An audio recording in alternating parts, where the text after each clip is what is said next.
Hi everyone, good morning. Just a second. हाँ. Good morning, sir. Good morning. Good morning, sir. Good morning, sir. Good morning, sir. Good morning, sir. Good morning everyone. Good morning, sir. Sir एक doubt है हाँ हाँ बोलो. Sir, ये आपने वो जो फॉर्म भेजा था गूगल फॉर्म सर, हाँ. उसमें आपने लिखा था कि जो फॉर्मूला शीट है उसको हाँ. वो जेई के टॉप उसको जेई के पीवाईक्यू से मैप करना पड़ता है सर, वो कैसे करते हैं सर? So मैंने जेई मेंस के PYQs आपके साथ शेयर किए थे. ये हाँ yes, सर. हाँ सर, एक जिप फाइल शेयर की थी वो। नहीं, जिप फाइल में तो वो PDF के मतलब वो तो प्रॉब्लम गूगल ड्राइव हाँ, शेयर सर, किया। वो- एक ड्राइव का वो लिंक भी है। आपने शेयर किया। हाँ सर, वो भी शेयर की। ड्राइव से शेयर किया था. तो what I am asking you to basically do is validate your formula sheet. अब आपकी फॉर्मूला शीट जो आपने बनाई है वो कंप्लीट है कि नहीं है, वो like helps you to answer basic questions or not. तो उसके लिए ये एक्सरसाइज करनी ज़रूरी है. दैट आपने एटॉमिक स्ट्रक्चर की फॉर्मूला शीट बनाई. अब आपके Yes. साथ में मैंने एटॉमिक स्ट्रक्चर चैप्टर के पिछले 15-20 साल के जेई मेंस के जो क्वेश्चंस आए थे वो शेयर कर दिए. Yes.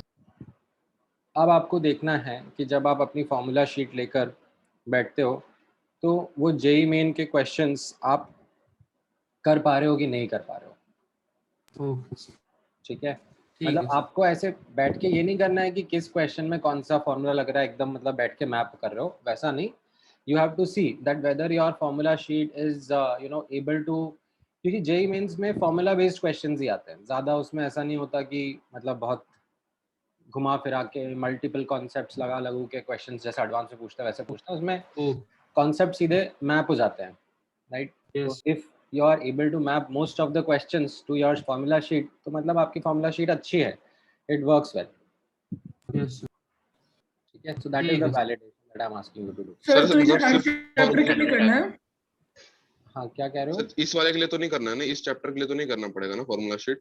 हाँ, periodic properties chapter के लिए formula sheet would not be like तो वो नोट्स ही है। right. Sir, can you send it तो again? पॉसिबल ही नहीं होगा।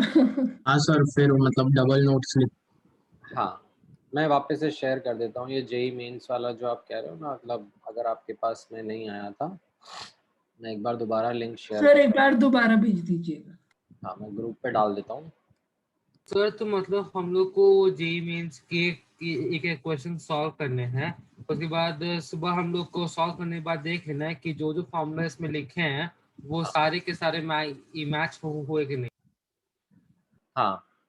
ओके सर, So, ठीक can we validate it from the window to G means का section in a text in a actually मतलब क्या है, अपडेटेड नहीं है वो. okay. सर, उसमें 2000 मतलब 2005 हाँ, के सर, अंदर बहुत के पुराने AIEEE के questions क्वेश्चंस हैं। करेक्ट. तो बेटर है कि जो अपडेटेड वाला मैंने भेजा है उसके साथ में आप मैप करो. Okay, sir. ठीक है. So can you share PYQs for JEE Advanced also if you have? वो है बट वो धीरे धीरे अभी आएगा.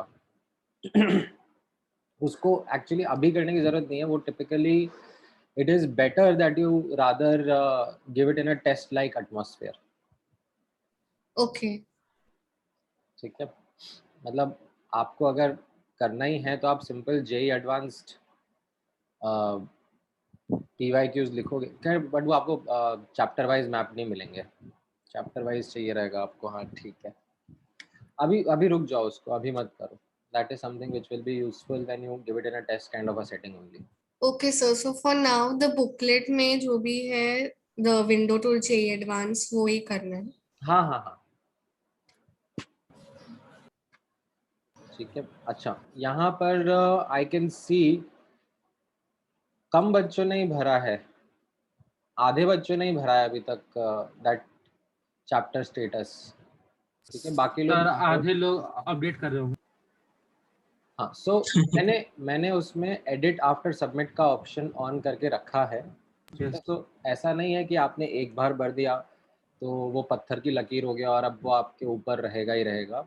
It can be updated later as and when you progress you do things you can update that. ठीक है. I would not want you to be at level 2 always no in this chapter. तो यहाँ पर अपने को चाहिए कि अपन level 2 से लेवल 3 पे भी आएंगे, बट ड्यू टाइम में आ जाएंगे. बट अभी के लिए आपको अपना एक असेसमेंट सामने क्लियर होना चाहिए कि इतना मेरा है और क्या क्या चीज़ें मुझे करनी है और बाकी है. राइट, क्योंकि इसमें जो भी क्वेश्चंस मैंने पुट करे हैं, understand that these our basics which must be done. मतलब कोई भी बच्चा जिसका रैंक आया है वो ये बेसिक्स तो फॉलो करता ही करता है। इसके ओवर एंड अबव भी बहुत सारी चीज़ें करी जाती है, but this is like the minimum. अगर आप लेक्चर्स रेगुलरली अटेंड नहीं कर रहे हो, नोट्स प्रॉपरली नहीं बना रहे हो, खुद से हैंड रिटन नोट्स नहीं बना रहे हो, फॉर्मूला शीट्स नहीं बना रहे हो, बुकलेट के क्वेश्चंस अटेम्प्ट नहीं कर रहे हो, उनमें से क्वेश्चन शॉर्टलिस्ट नहीं कर रहे हो, तो these are like the basics which you are missing out on. ठीक है, सो यहाँ पर बेसिक्स का ध्यान तो रखना ज़रूरी है ही सही। अब जब ये बेसिक्स आप कवर कर रहे हो तो उसके बाद में फिर और इम्प्रूवमेंट के लिए चीज़ें करी जाएंगी, but make sure that these basics are taken care of. Sir, can we just mark the questions which need to be done for revision in the booklet itself? हाँ, मतलब बुकलेट में ही मार्क करोगे ना, और कहाँ मार्क करोगे? अलग से कहीं पे लिस्ट बना रहे हो तो वो भी कर सकते हो, बट मतलब मैं तो बुकलेट में ही मतलब मार्क करता था। मतलब जैसे स्टार्टिंग में I used to mark a single star, ठीक है, फिर after some time those single stars में बहुत सारे ऐसे लगते थे कि अरे ये तो नॉर्मल ही है, then I used to mark 2 stars. Single star को रहने देता था कि ये तो सिंपल ही हो गया, मतलब आप तो चैप्टर इतनी बार पढ़ लिया, देख लिया। ठीक है, shortlisted questions are those questions which when you were solving the booklet you found them difficult, उनमें doubts आए आपको, right? कुछ careless mistakes थी जो कि आप commonly कर रहे हो उस chapter के questions में, तो वो आपने highlight करी। Those are those shortlisted questions which help you revise the chapter well in future. ठीक है, अलग से आपको ऐसा ज़रूरत नहीं है कि आप बैठ के मतलब शॉर्टलिस्टेड क्वेश्चंस का सेपरेट नोटबुक क्रिएट कर रहे हो, वैसा नहीं करने की ज़रूरत है। ठीक है, as long as those questions are highlighted और उन क्वेश्चंस के अटेम्प्ट्स आपके पास में है, लाइक सॉल्यूशंस आपके पास में हैं, इट इज़ गुड इनफ। ठीक है, you don't need to make that into something fair of sorts. ठीक है, चैप्टर की समरी में क्या लिखना होता है इज लाइक सिंपल। आप एक बार ओवरऑल चैप्टर को अंडरस्टैंड करोगे कि क्या क्या फ्लो में हम लोगों ने सब टॉपिक्स पढ़े, right? Within those subtopics you will get to then write what were the important concepts, what were the important formulas that were used, and बीच में अगर if you remember certain careless mistakes which you do or typically perform in this, वो आप highlight कर दो। ठीक है, periodic में बताऊंगा, पीरियोडिक पढ़ने का तरीका थोड़ा सा अलग रहेगा। It is more of a chapter जिसमें प्रॉब्लम सॉल्विंग इतनी नहीं है, तो उसमें ज़्यादा चीज़ें थ्रू रिविजन ही आती है। ठीक है सर, मुझे कॉन्सेप्चुअल डाउट है लास्ट लेक्चर में। हाँ, आ जाते हैं। आर्ट्स में विभूषिता, like you will have to put your targets first. ठीक है, एक हमेशा एक कॉमन सा क्वेश्चन है कि कितने आवर्स पढ़ना चाहिए, right? So your hours are a result of your target. Sir वो तो एफिशिएंसी पे डिपेंड करता है ना, मतलब किसको कितना पढ़ना चाहिए। हाँ, तो आपको यहाँ पर इंश्योर करना है कि आपके टारगेट्स कंप्लीट हो रहे हैं। अपने आप उससे आपका टाइम फिल हो जाना चाहिए। अच्छा, यहाँ पर हाँ, लास्ट क्लास में बताओ क्या डाउट है? सर वो आपने बोला था ना कि H2O is a polar in nature, so it has a tendency to break a more polar bond. Yes. Sir मुझे एक्सप्लेन कर सकते हैं क्या सर? हाँ, सो उसमें अपन ने ये पॉइंट डिस्कस किया था, दैट इज द की कि opposite charges like to interact with each other. Why do opposite charges like to interact with each other? Because when opposite charges come close to each other, the overall energy of the system goes down. ठीक है, और अगर system की overall energy कम होती है तो system ज़्यादा stable होता है, राइट? तो जब हम वाटर मॉलिक्यूल के बारे में बात कर रहे हैं, वाटर मॉलिक्यूल कैसा है? वाटर मॉलिक्यूल पोलर है, इसके पास में चार्जेस हैं, partial negative partial positive.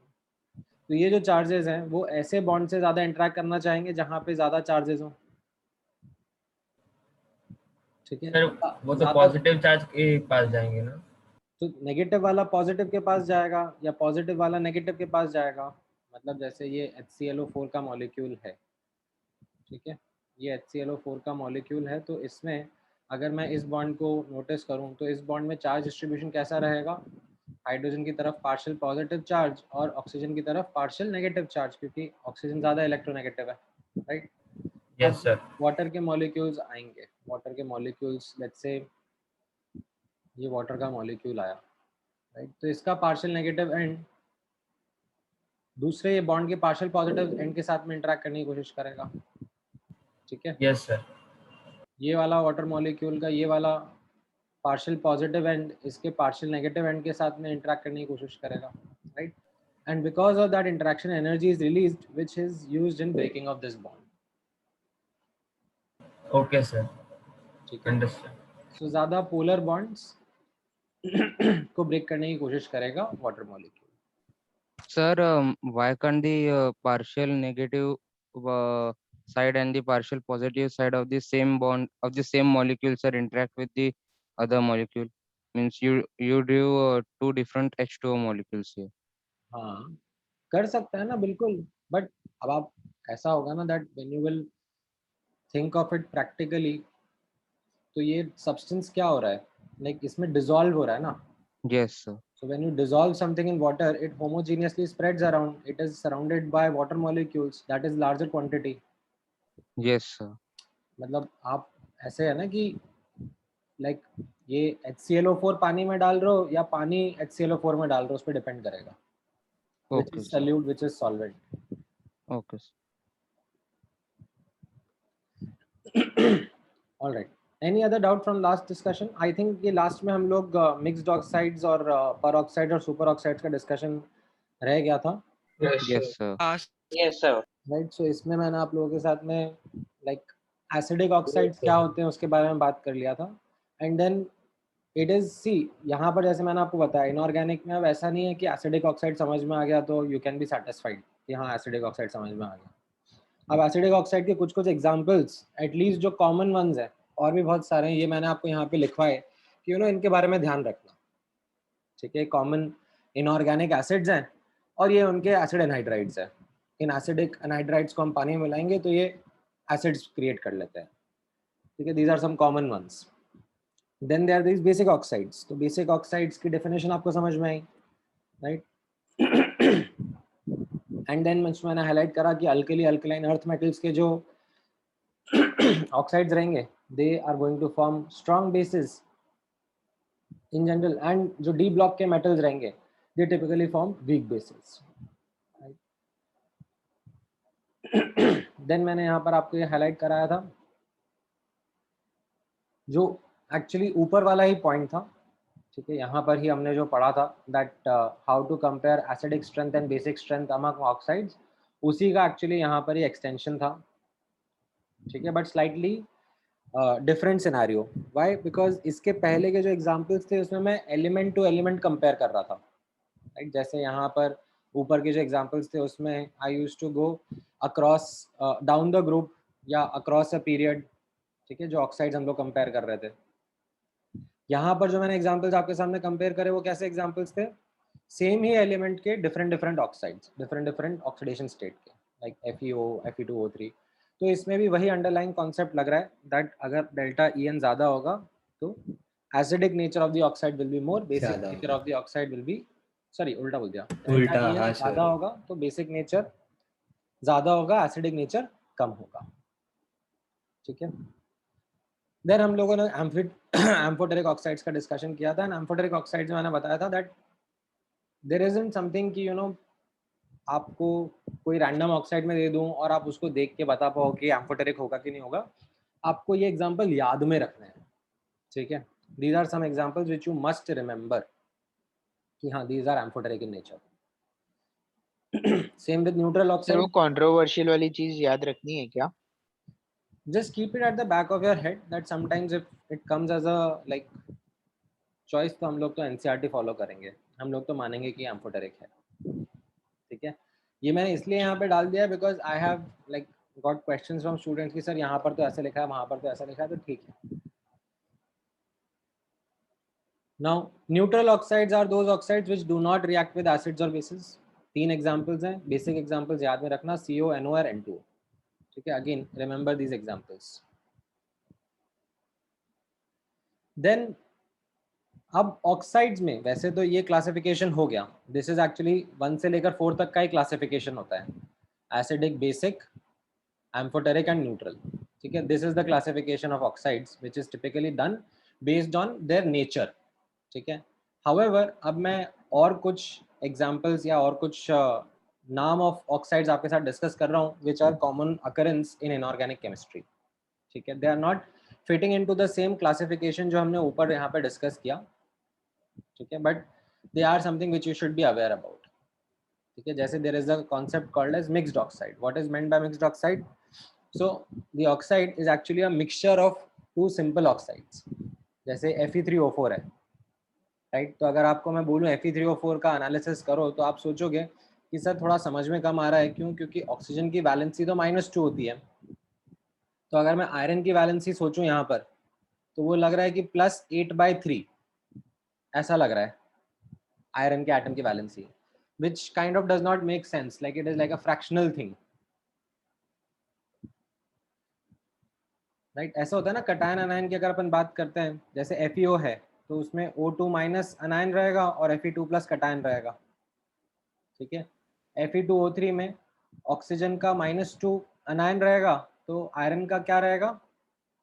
+3 +3 cation रहेगा, राइट? उस लॉजिक से आप यहाँ पे Fe3O4 के बारे में सोचोगे, ऑक्सीजन का -2 अनायन, तो आपके सामने ऐसा लगेगा कि आयरन का +8/3 चार्ज का कटायन है। Yes which kind of feels weird कि ये कैसा fractional charge कैसे हो सकता है? So it is not really a fractional charge that is there, it is actually an average value which gets calculated because this Fe3O4 is actually a mix of FeO and Fe2O3. ठीक है, similarly Pb3O4, this is a mixture of PbO and PbO2 in a 2:1 mole ratio. ठीक है, ये जो यहाँ पे ratio मैंने लिखा है, ये रेशियो बाय मोल्स है। ठीक है, Mn3O4, this is also a mixed oxide of MnO2 and MnO in again 2:1 का ratio। ठीक है, again just some common examples, और भी mixed oxides रहती हैं। ठीक है, अभी के लिए ये 2-3 examples काफी हैं। ठीक है, नहीं Sir, a नहीं mixed हाँ बोलो बोलो। sir, a mixed oxide can have only 2 means different oxides or more than 2 also. Well, I have not come across जहाँ पर 3 ऑक्साइड्स का मिक्स हो, देखना पड़ेगा कोई एग्जांपल अगर ऐसा है, बट टिपिकली 2 का ही मिक्सचर के एग्जांपल्स मैंने देखे हैं। Okay sir. बट एक बार इन जनरल देखना पड़ेगा, अगर है तो पॉसिबल तो है, क्यों नहीं है। सर वाटर ऑफ क्रिस्टलाइजेशन वाले एलिमेंट्स इसमें आ जाएंगे? नहीं नहीं नहीं, that is not mixed oxide, मतलब that's a like salt with its water of hydration. Okay sir. ठीक है, देन हाँ नहीं, जो ये न्यूट्रल ऑक्साइड्स है they do react with other compounds. ऐसा है कि दे, ऐसा नहीं कि ये रिएक्ट नहीं करते हैं, it is just that they don't react in general with acids and base. जैसे कार्बन मोनोऑक्साइड है, it will react with other compounds definitely, इसके और भी रिएक्शन है। ठीक है, बट सर हाँ मिक्स्ड ऑक्साइड्स में एक्चुअली मॉलिक्यूलर लेवल पे चेंज होता है कि हम लोग बस इसको नोट करने के लिए Fe3O4 जैसे लिखते हैं? मॉलिक्यूलर लेवल पे चेंज नहीं होता, इट्स अ मिक्सचर। ठीक है, it's not a compound as such, that's why the word mixture is being used. So ऐसा नहीं हो गया है कि एक नया कंपाउंड क्रिएट हो गया है with some newer properties. Generally ऐसा होता है ना, when we create a compound it has different properties as compared to its constituents. So Fe3O4 के साथ में ऐसा नहीं है, मतलब मान लो यू टेक Fe3O4, ठीक है, जैसे मैं एक एग्जांपल दे रहा हूँ, Fe3O4 को अब आपसे किसी ऑक्सीडाइजिंग एजेंट, अब आपने ऑक्सीडाइजिंग एजेंट वर्ड सुना हुआ है? Yes sir. सर सुना है। Yes sir. मतलब जैसे मैं चलो थोड़ा सा बैकग्राउंड दे देता हूँ, जैसे KMnO4 है, KMnO4 को जब मैं FeO के साथ रिएक्ट कराता हूँ, ठीक है, तो वो Fe को +2 वैलेंसी से ऑक्सीडाइज करके +3 में ले जाता है, ठीक है, Fe+3 आयन बना देता है, ठीक है। बट यही KMnO4 को मैं Fe2O3 के साथ रिएक्ट कराऊंगा तो there will be no reaction because Fe already अपने हाईएस्ट +3 ऑक्सीडेशन स्टेट +3 में प्रेजेंट है, ठीक है। So if I take a mixture of Fe3O4, so what will happen is KMnO4 will only oxidize Fe2 plus ions to Fe3 plus ion. Fe3 plus as it is रह जाएंगे because it's just a simple mix only. ठीक है, so the original components of that mixture retain their properties there. So all these mixtures will be homogeneous in nature, right? हाँ वैसे मतलब yes, at a overall level you can say. Okay, sir. So sir मतलब Fe3O4 में FeO और Fe2O3 दोनों के properties हो गए। हाँ। Then there is this term called as peroxide. ठीक है, so this is actually a classification which is based on valency. ठीक है, यहाँ पर I would say based upon valency और you can say हम लोग बाद में ये term use करेंगे oxidation state of oxygen atoms. ठीक है, सो यहाँ पर जो ऊपर वाले थे केसेस जितने भी ये मैंने यहाँ पे लिखे, ठीक है, एग्जाम्पल्स ऊपर मैंने आपके सामने डिस्कस किए, वो सब जनरल ऑक्साइड्स हैं, ठीक है। In general oxide valency of oxygen कितना रहता है? -2 वैलेंसी ऑफ ऑक्सीजन इज -2, ठीक है, दैट इज इन जनरल। ये जितने भी ऊपर मैंने डिस्कशन किए इन सब एग्जाम्पल में ऐसा ही है, बट ऐसा नहीं है कि ऑक्सीजन वेरिएबल वैलेंसी नहीं शो करता, ऑक्सीजन वेरिएबल वैलेंसी शो करता है। तो जैसे आपके सामने यहाँ पर है पेरोक्साइड में कैसा रहता है, यहाँ पर मैं आपको बाद में बताऊंगा जब हम लोग ऑक्सीडेशन स्टेट का डिस्कशन करेंगे। जो ऑक्सीजन है ये -1 वैलेंसी शो कर रहे होंगे, ठीक है। यहाँ पर जैसे H2O2 हाइड्रोजन पेरोक्साइड, तो इसमें ये हाइड्रोजन +1 और ये दोनों ऑक्सीजन -1 वैलेंसी या ऑक्सीडेशन स्टेट शो करते हैं, ठीक है। टिपिकली ये जो O और O का सिंगल बॉन्ड लिंक होता है, जो बॉन्ड होता है, इसको पेरोक्साइड लिंकेज बोलते हैं। The term used for this is called as peroxide linkage, ठीक है। Even this happens in case of ionic compound like Na2O2 जो है, उसमें देयर आर 2 Na+ cations, ठीक है, and this O2 this is called as a peroxide ion, ठीक है। O2- ion को क्या कहते हैं हम लोग? ऑक्साइड। इसको अभी मैं थोड़ा सा इलैबोरेट करके बोल दूंगा, जनरल या नॉर्मल ऑक्साइड, ठीक है। This is called as general या नॉर्मल ऑक्साइड आयन, ठीक है। बट दिस O2 और ऊपर भी 2- this is called as a peroxide ion, ठीक है। वैसे ही एक और रहता है वैलेंसी के ऊपर based which is called as a super oxide ion, ठीक है। सुपर ऑक्साइड में रहता है दैट यहाँ पर ये इसने गड़बड़ लिख दिया, विच कंटेन्स O2 ऊपर सिर्फ एक माइनस, ठीक है। ऑक्साइड विच कंटेन्स O2 और सिर्फ एक माइनस साइन, लाइक -1 है, but that is distributed over 2 atoms of oxygen, जैसे KO2 हो गया, तो this is potassium super oxide, ठीक है। जो नॉर्मल ऑक्साइड है वो कैसा रहता है? K2O is normal oxide of potassium. This KO2 is potassium superoxide. तो इस सुपर ऑक्साइड में कैसा रहेगा? यहाँ पर ये O2- आयन प्रेजेंट रहेगा, ठीक है। ये बाद में काम आएंगे जब हम लोग बॉन्डिंग चैप्टर में जाएंगे, देखेंगे, और भी कुछ अपकमिंग चैप्टर में फ्यूचर में देखेंगे इनको। अभी के लिए just I wanted to introduce these names over here while we were discussing about oxides, ठीक है। ऑलराइट, थोड़ा सा और हम लोग पढ़ेंगे इलेक्ट्रोनेगेटिविटी के बारे में और उसके एप्लीकेशन के बारे में, where we will be talking about this topic of comparing strength of acids, ठीक है। So this is again you can say within the applications of electronegativity only, ठीक है, इलेक्ट्रोनेगेटिविटी का ही एप्लीकेशन है ये. So you have two types of acids being discussed over here. ठीक है, एक टाइप है जिसको हम लोग कहते हैं hydra acids.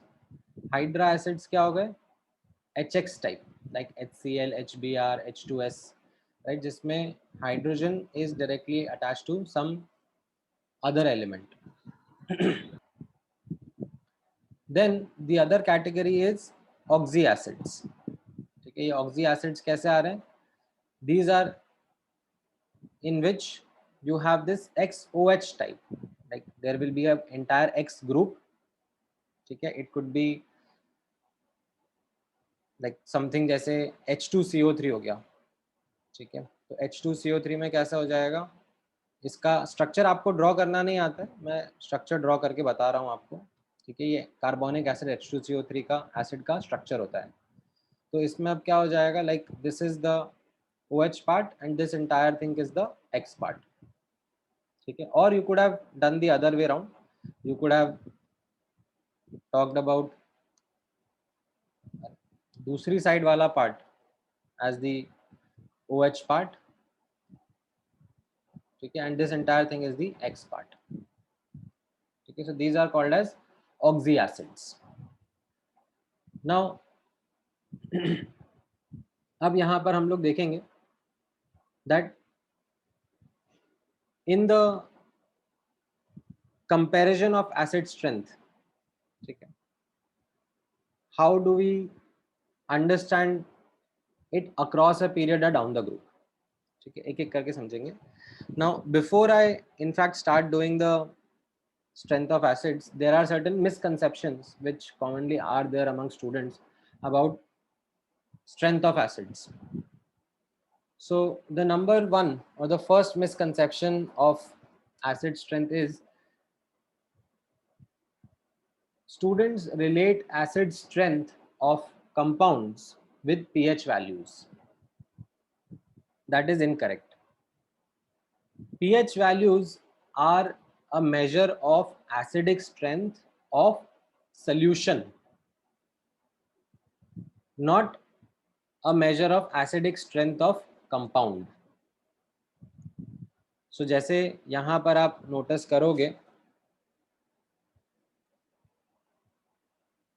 I have HCl as an acid. ठीक है, HCl is strong acid. ठीक है, this is by definition a strong acid.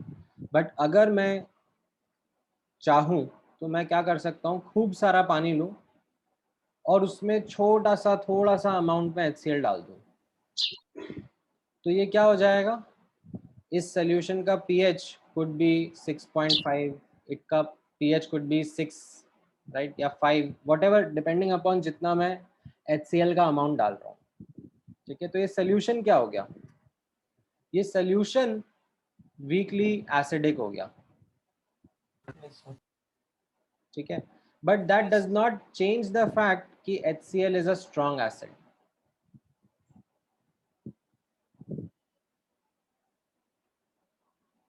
जो pH है that is a measure of acidic strength और basic strength of a solution.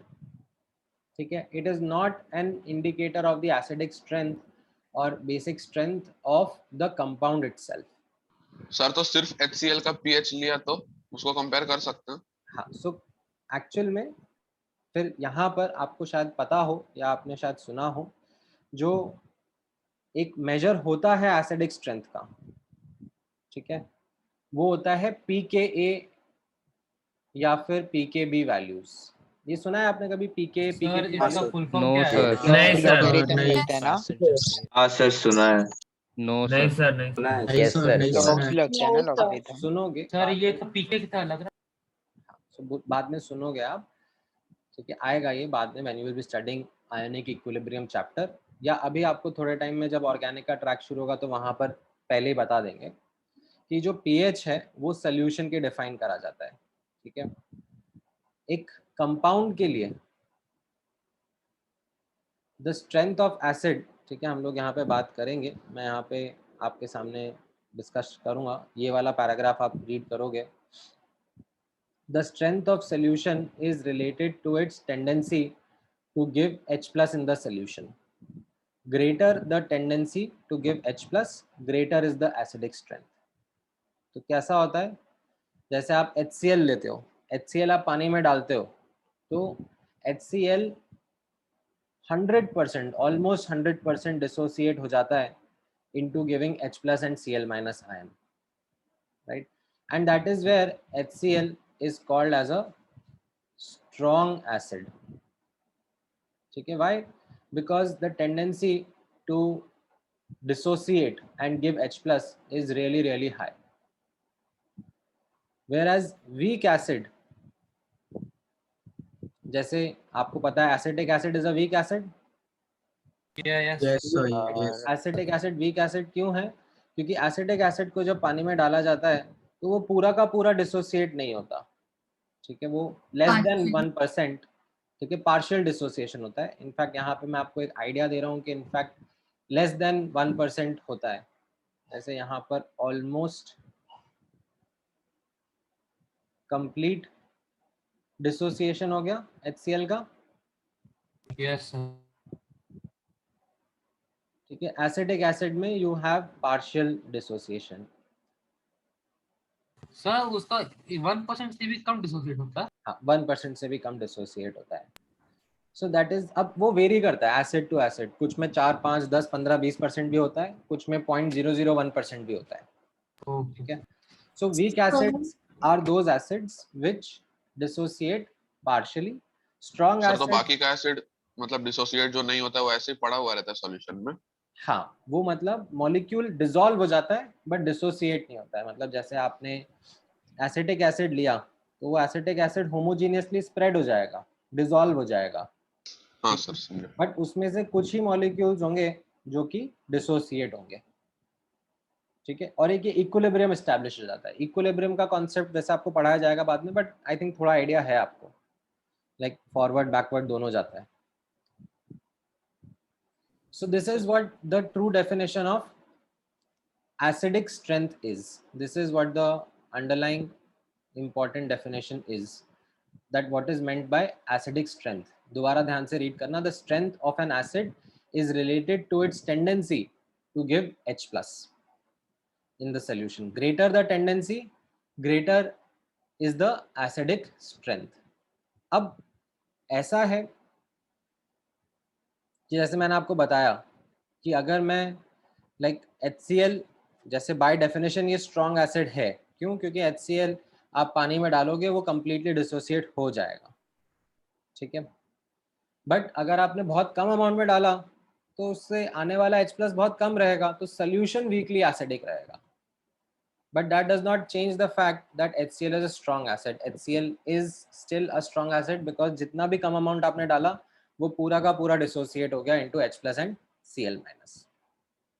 ठीक है, अब ये जो टेंडेंसी वर्ड मैंने यहाँ पे यूज करा, ठीक है, ये जो टेंडेंसी वर्ड है इसको मैथमेटिकली क्वांटिफाई करा जाता है इन वैल्यूज कॉल्ड एज pKa. ठीक है, एक ये डिफाइन करते हैं आपके साथ में. मैं अभी नहीं डिफाइन करूंगा, ये बाद में डिफाइन करूंगा आयनिक इक्विलिब्रियम चैप्टर में. इनफैक्ट उसके पहले ऑर्गेनिक में डिफाइन हो जाएगी. This tendency is mathematically described और quantified in this term called as pKa. ठीक है, कम जिस एसिड का pKa कम होता है वो ज्यादा स्ट्रॉन्ग होता है. सर ये pKa का फुल फॉर्म क्या है? क्या कोई फुल फॉर्म नहीं है. ये जो बस यही pKa है. है, हाँ, मतलब इसका फॉर्मूला रहता है minus log of Ka, and Ka का नाम होता है, Ka का नाम होता है एक्चुअली एसिड डिसोसिएशन कांस्टेंट. ठीक है, सर और जो पीके भी होता है वो बेसिक स्ट्रेंथ के लिए होता है क्या? हाँ, वो बेसिक स्ट्रेंथ के लिए होता है. ठीक है, तो आपको बाद में पढ़ाएंगे ये. अभी I don't want to get into the details of pK and pKb right now, but this is how you should be aware about acidic strength is compared. ठीक है, सो पहला मिसकंसेप्शन आपके दिमाग से निकल जाना चाहिए दैट पीएच के बेसिस पर, ठीक है, दीज आर मिसकंसेप्शंस. पीएच के बेसिस पर क्या जज करे जाते हैं? सोल्यूशन. ठीक है, पीएच के बेसिस पर एसिडिक स्ट्रेंथ या बेसिक स्ट्रेंथ ऑफ कंपाउंड नहीं जज किया जाता है। ठीक है, पहला मिसकंसेप्शन क्लियर हो गया? Yes sir. हाँ Yes. सर दूसरा एक मिसकंसेप्शन और रहता है स्टूडेंट्स के दिमाग में, ठीक है, that is another misconception which is there in students के माइंड। आई डोंट नो कहाँ से आता है, क्यों आता है, बट रहता है दैट अगर किसी कंपाउंड में, ठीक है, ज्यादा नंबर ऑफ हाइड्रोजन है तो वो ज्यादा एसिडिक हो जाता है। जैसे H3PO4 है, ठीक है, तो H3PO4 फॉस्फोरिक एसिड जो होता है, इसके अंदर 3 हाइड्रोजन रहते हैं, है ना, सुना है ये पहले? इट इज अ यस हाँ sir sir try basic try acid basic basic right? तो ऐसा नहीं है कि H3PO4 की strength like acidic strength HCl से ज्यादा है, नहीं। इनफैक्ट H3PO4 तो वीक एसिड है, मतलब H3PO4 को जब पानी में डालते हैं तो it partially dissociates H3PO4। Sir उसका एक ही निकलता है मतलब, और एक ही बाकी वो हाइड्रोजन का ऑक्सीजन से, डिसोसिएशन होता है ना। बाकी सर वो OH के उसमें मतलब एटम्स रहते हैं तो वो निकलते हैं। वो रहता है, मतलब इसके पीछे का बैकग्राउंड बाद में मैं क्लियर करूंगा आपके लिए, but the thing is that it forms, मैं बस यहाँ डबल एरो डाल के छोड़ दूंगा कि ये इक्विलिब्रियम फॉलो करता है। HCl की तरह नहीं है कि ये ऑलमोस्ट 100% फॉरवर्ड ही जा रहा है, ठीक है, it goes forward, comes backward and attains an equilibrium, partial dissociation होता है यहाँ पर, ठीक है। सो ये मिसकंसेप्शन भी दिमाग से निकाल देना that it is more the number of H, more is the acidic strength, ऐसा कुछ भी नहीं है। इनफैक्ट HCl और H2SO4 में, ठीक है, दोनों स्ट्रॉन्ग एसिड है, ये भी स्ट्रॉन्ग एसिड है, ये भी स्ट्रॉन्ग एसिड है। कैसे पता? मुझे पता है, क्योंकि मुझे कंपाउंड्स के पीके वैल्यूज के बारे में आइडिया है, आपको नहीं आइडिया होगा अभी, बट मैं ये आइडिया आपको दे रहा हूँ कि यहाँ पर HCl भी स्ट्रॉन्ग एसिड है, H2SO4 भी स्ट्रॉन्ग एसिड है, but HCl in fact stronger acid as compared to H2SO4, ठीक है, that is in fact a fact कि HCl का ज्यादा टेंडेंसी होता है to give H plus as compared to H2SO4, ठीक है। सो नंबर ऑफ H से मत रिलेट करना। सर कोई दो एसिड्स का बराबर हुआ तब तो कर सकता है ना, मतलब तब ज्यादा H+ आयंस हो रहे हैं। हाँ, मतलब देन अगेन वही चीज जो मैं आपको अभी बता रहा हूँ कि अगर आपको अब कंपैरिजन करना होता है एसिडिक स्ट्रेंथ का, ठीक है, ये मिसकंसेप्शंस हटा के दिमाग से हम लोग देखेंगे दैट कैसे एक्चुअली कंपैरिजन करा जाता है, so that comparison is based upon the tendency to give H plus, किसकी ज्यादा टेंडेंसी है H प्लस देने की। अब किसकी कम टेंडेंसी है, किसकी ज्यादा टेंडेंसी है, ठीक है, इसको स्टडी करके लिटरेचर में टैबुलेट कर दिया गया है। What do I mean by that? So if you try to look at some handbooks, तो उसमें क्या कर दिया, ऐसे लिस्ट ऑफ एसिड्स डाल दिए हैं, ठीक है, ऑर्गेनिक इनऑर्गेनिक दोनों टाइप के एसिड्स का लिस्ट डाल दिया है, और उनके साथ में उनका पीके वैल्यू लिख दिया है, ठीक है। तो ये असेंडिंग ऑर्डर या डिसेंडिंग ऑर्डर में डाल दिया है, ठीक है। जिसका पीके वैल्यू कम है वो ज़्यादा एसिडिक है, जिसका पीके वैल्यू ज़्यादा है वो वीक एसिडिक है, like weaker I would say comparison sense में, ठीक है। तो ये एक तरीका होता है to actually see which is a stronger acid और which is a weaker acid. However अब ये तो क्या हो गया, ये तो हैंडबुक देखकर डेटा देखकर कमेंट करना हो गया, बट आपसे एक्सपेक्टेशन ये रहेगी that without seeing this data can you do comparison based on some fundamental factors, that if I give you a list of 2-4 acids, ठीक है, तो उनमें किसका कम होगा किसका ज्यादा होगा, without giving you any pK values आप सब्जेक्टिवली कंपेयर कर सकते हो क्या? So that is what we are going to right now study in this subtopic, that if let's say we don't have access to this literature, this data, then what concepts can help us compare the relative acidic strength between some acids, ठीक है। And अब comparison क्या है, comparison random नहीं होगा, ठीक है। आपने नोटिस किया होगा पीरियोडिक प्रॉपर्टीज चैप्टर में कंपैरिजन ऐसा नहीं है कि किसी का भी किसी के साथ भी कर देते हैं, we typically go across a period or down the group, ठीक है, सो हम लोग जब कंपैरिजन करेंगे तो हम लोग भी इसी तरीके से अक्रॉस अ पीरियड या डाउन द ग्रुप जाते हुए ही कंपैरिजन देख रहे होंगे। ठीक है, समझ में आया ये? Yes. हाँ, अब किसी को कुछ डाउट है पूछ लो। Yes. Sir, Doesn't the pKa value change upon dilution of the acid or No, base? no. pK is an inherent property of that substance.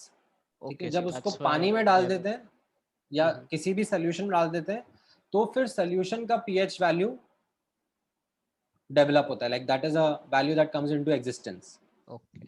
ठीक है, so if you ask me what is the pH of HCl, I will say that's a stupid question. That does not Yeah. make sense. Yes. If you ask me pH of HCl solution क्या होगा, then I will be saying हाँ, this makes sense. Now you need to give me information कि कितना HCl कितने पानी में डाला है, HCl की concentration क्या है, और फिर हम लोग आगे बढ़ के कमेंट करेंगे। ठीक है, वैसे ही if I ask you, ठीक है, question like pKa of HCl क्या होगा, ठीक है, तो that makes sense. But if I ask you pKa of HCl solution क्या होगा, that does not make sense. pKa is not defined for a solution, that is defined for the compound itself. Yes. Sir. हाँ, sir बोलो बोलो, एक एक करके बोलो। Sir जो सर पीके अगर हमें दो एसिड्स के सेम कॉन्सेंट्रेशन के पीएच का डेटा दे दिया तो उस हिसाब से तो हम एसिडिक स्ट्रेंथ कंपेयर कर सकते हैं ना? आप एसिडिक स्ट्रेंथ कंपेयर करोगे उनके सॉल्यूशंस की। हाँ सर, उसी का, सॉरी। हाँ, अरे एसिड सर अगर दोनों का सेम कॉन्सेंट्रेशन है तो एसिडिक स्ट्रेंथ ऑफ एसिड का अपने आप का भी कंपेयर हो जाएगा। नहीं, डिपेंड करता है ना, मतलब जैसे अगर फॉर एग्जांपल HCl और H2SO4 है, ठीक है, तो इसमें अगर आप मुझसे पूछोगे कौन सा स्ट्रॉन्गर एसिड है, तो HCl स्ट्रॉन्गर एसिड है। ठीक है, based upon their pKa values, right? But अब जब मैं इनका सोल्यूशन बना रहा हूँ तो हो सकता है कि मैं HCl का डाइल्यूट सोल्यूशन बना दूं और उसका pH लाइक ज़्यादा कर दूं, ठीक है, वीकर एसिडिक बना दूं, या फिर हो सकता है मैं H2SO4 में ज़्यादा पानी डाल दूं तो उसका pH आपका ज़्यादा हो जाएगा। सर मैं बोल रहा हूँ अगर हमें दिया है कि कंसंट्रेशन दोनों का सेम है तो उसके पीएच से हम एसिड का स्ट्रेंथ भी कंपेयर कर सकते हैं नहीं, ना? तब भी नहीं, क्योंकि उसमें भी फिर लाइक यहाँ पर ये मोनो था और ये डाई है, that also plays a role. Okay, ठीक है, तो pH कैलकुलेशंस का जो पार्ट रहेगा वो हम लोग बाद में डिस्कस करेंगे। ठीक है, pH calculation will be an entirely dedicated exercise which will do in ionic equilibrium chapter, कि एक सोल्यूशन का pH का डिस्कशन क्या होता है, कैसे होता है। अभी के लिए we are not discussing pH values, what we are discussing is this pKa values, like जो acidic strength है वो कैसी है। सर सब गलत पढ़ाया था स्कूल में। हाँ सर स्कूल में तो इतना मतलब क्या बताएं।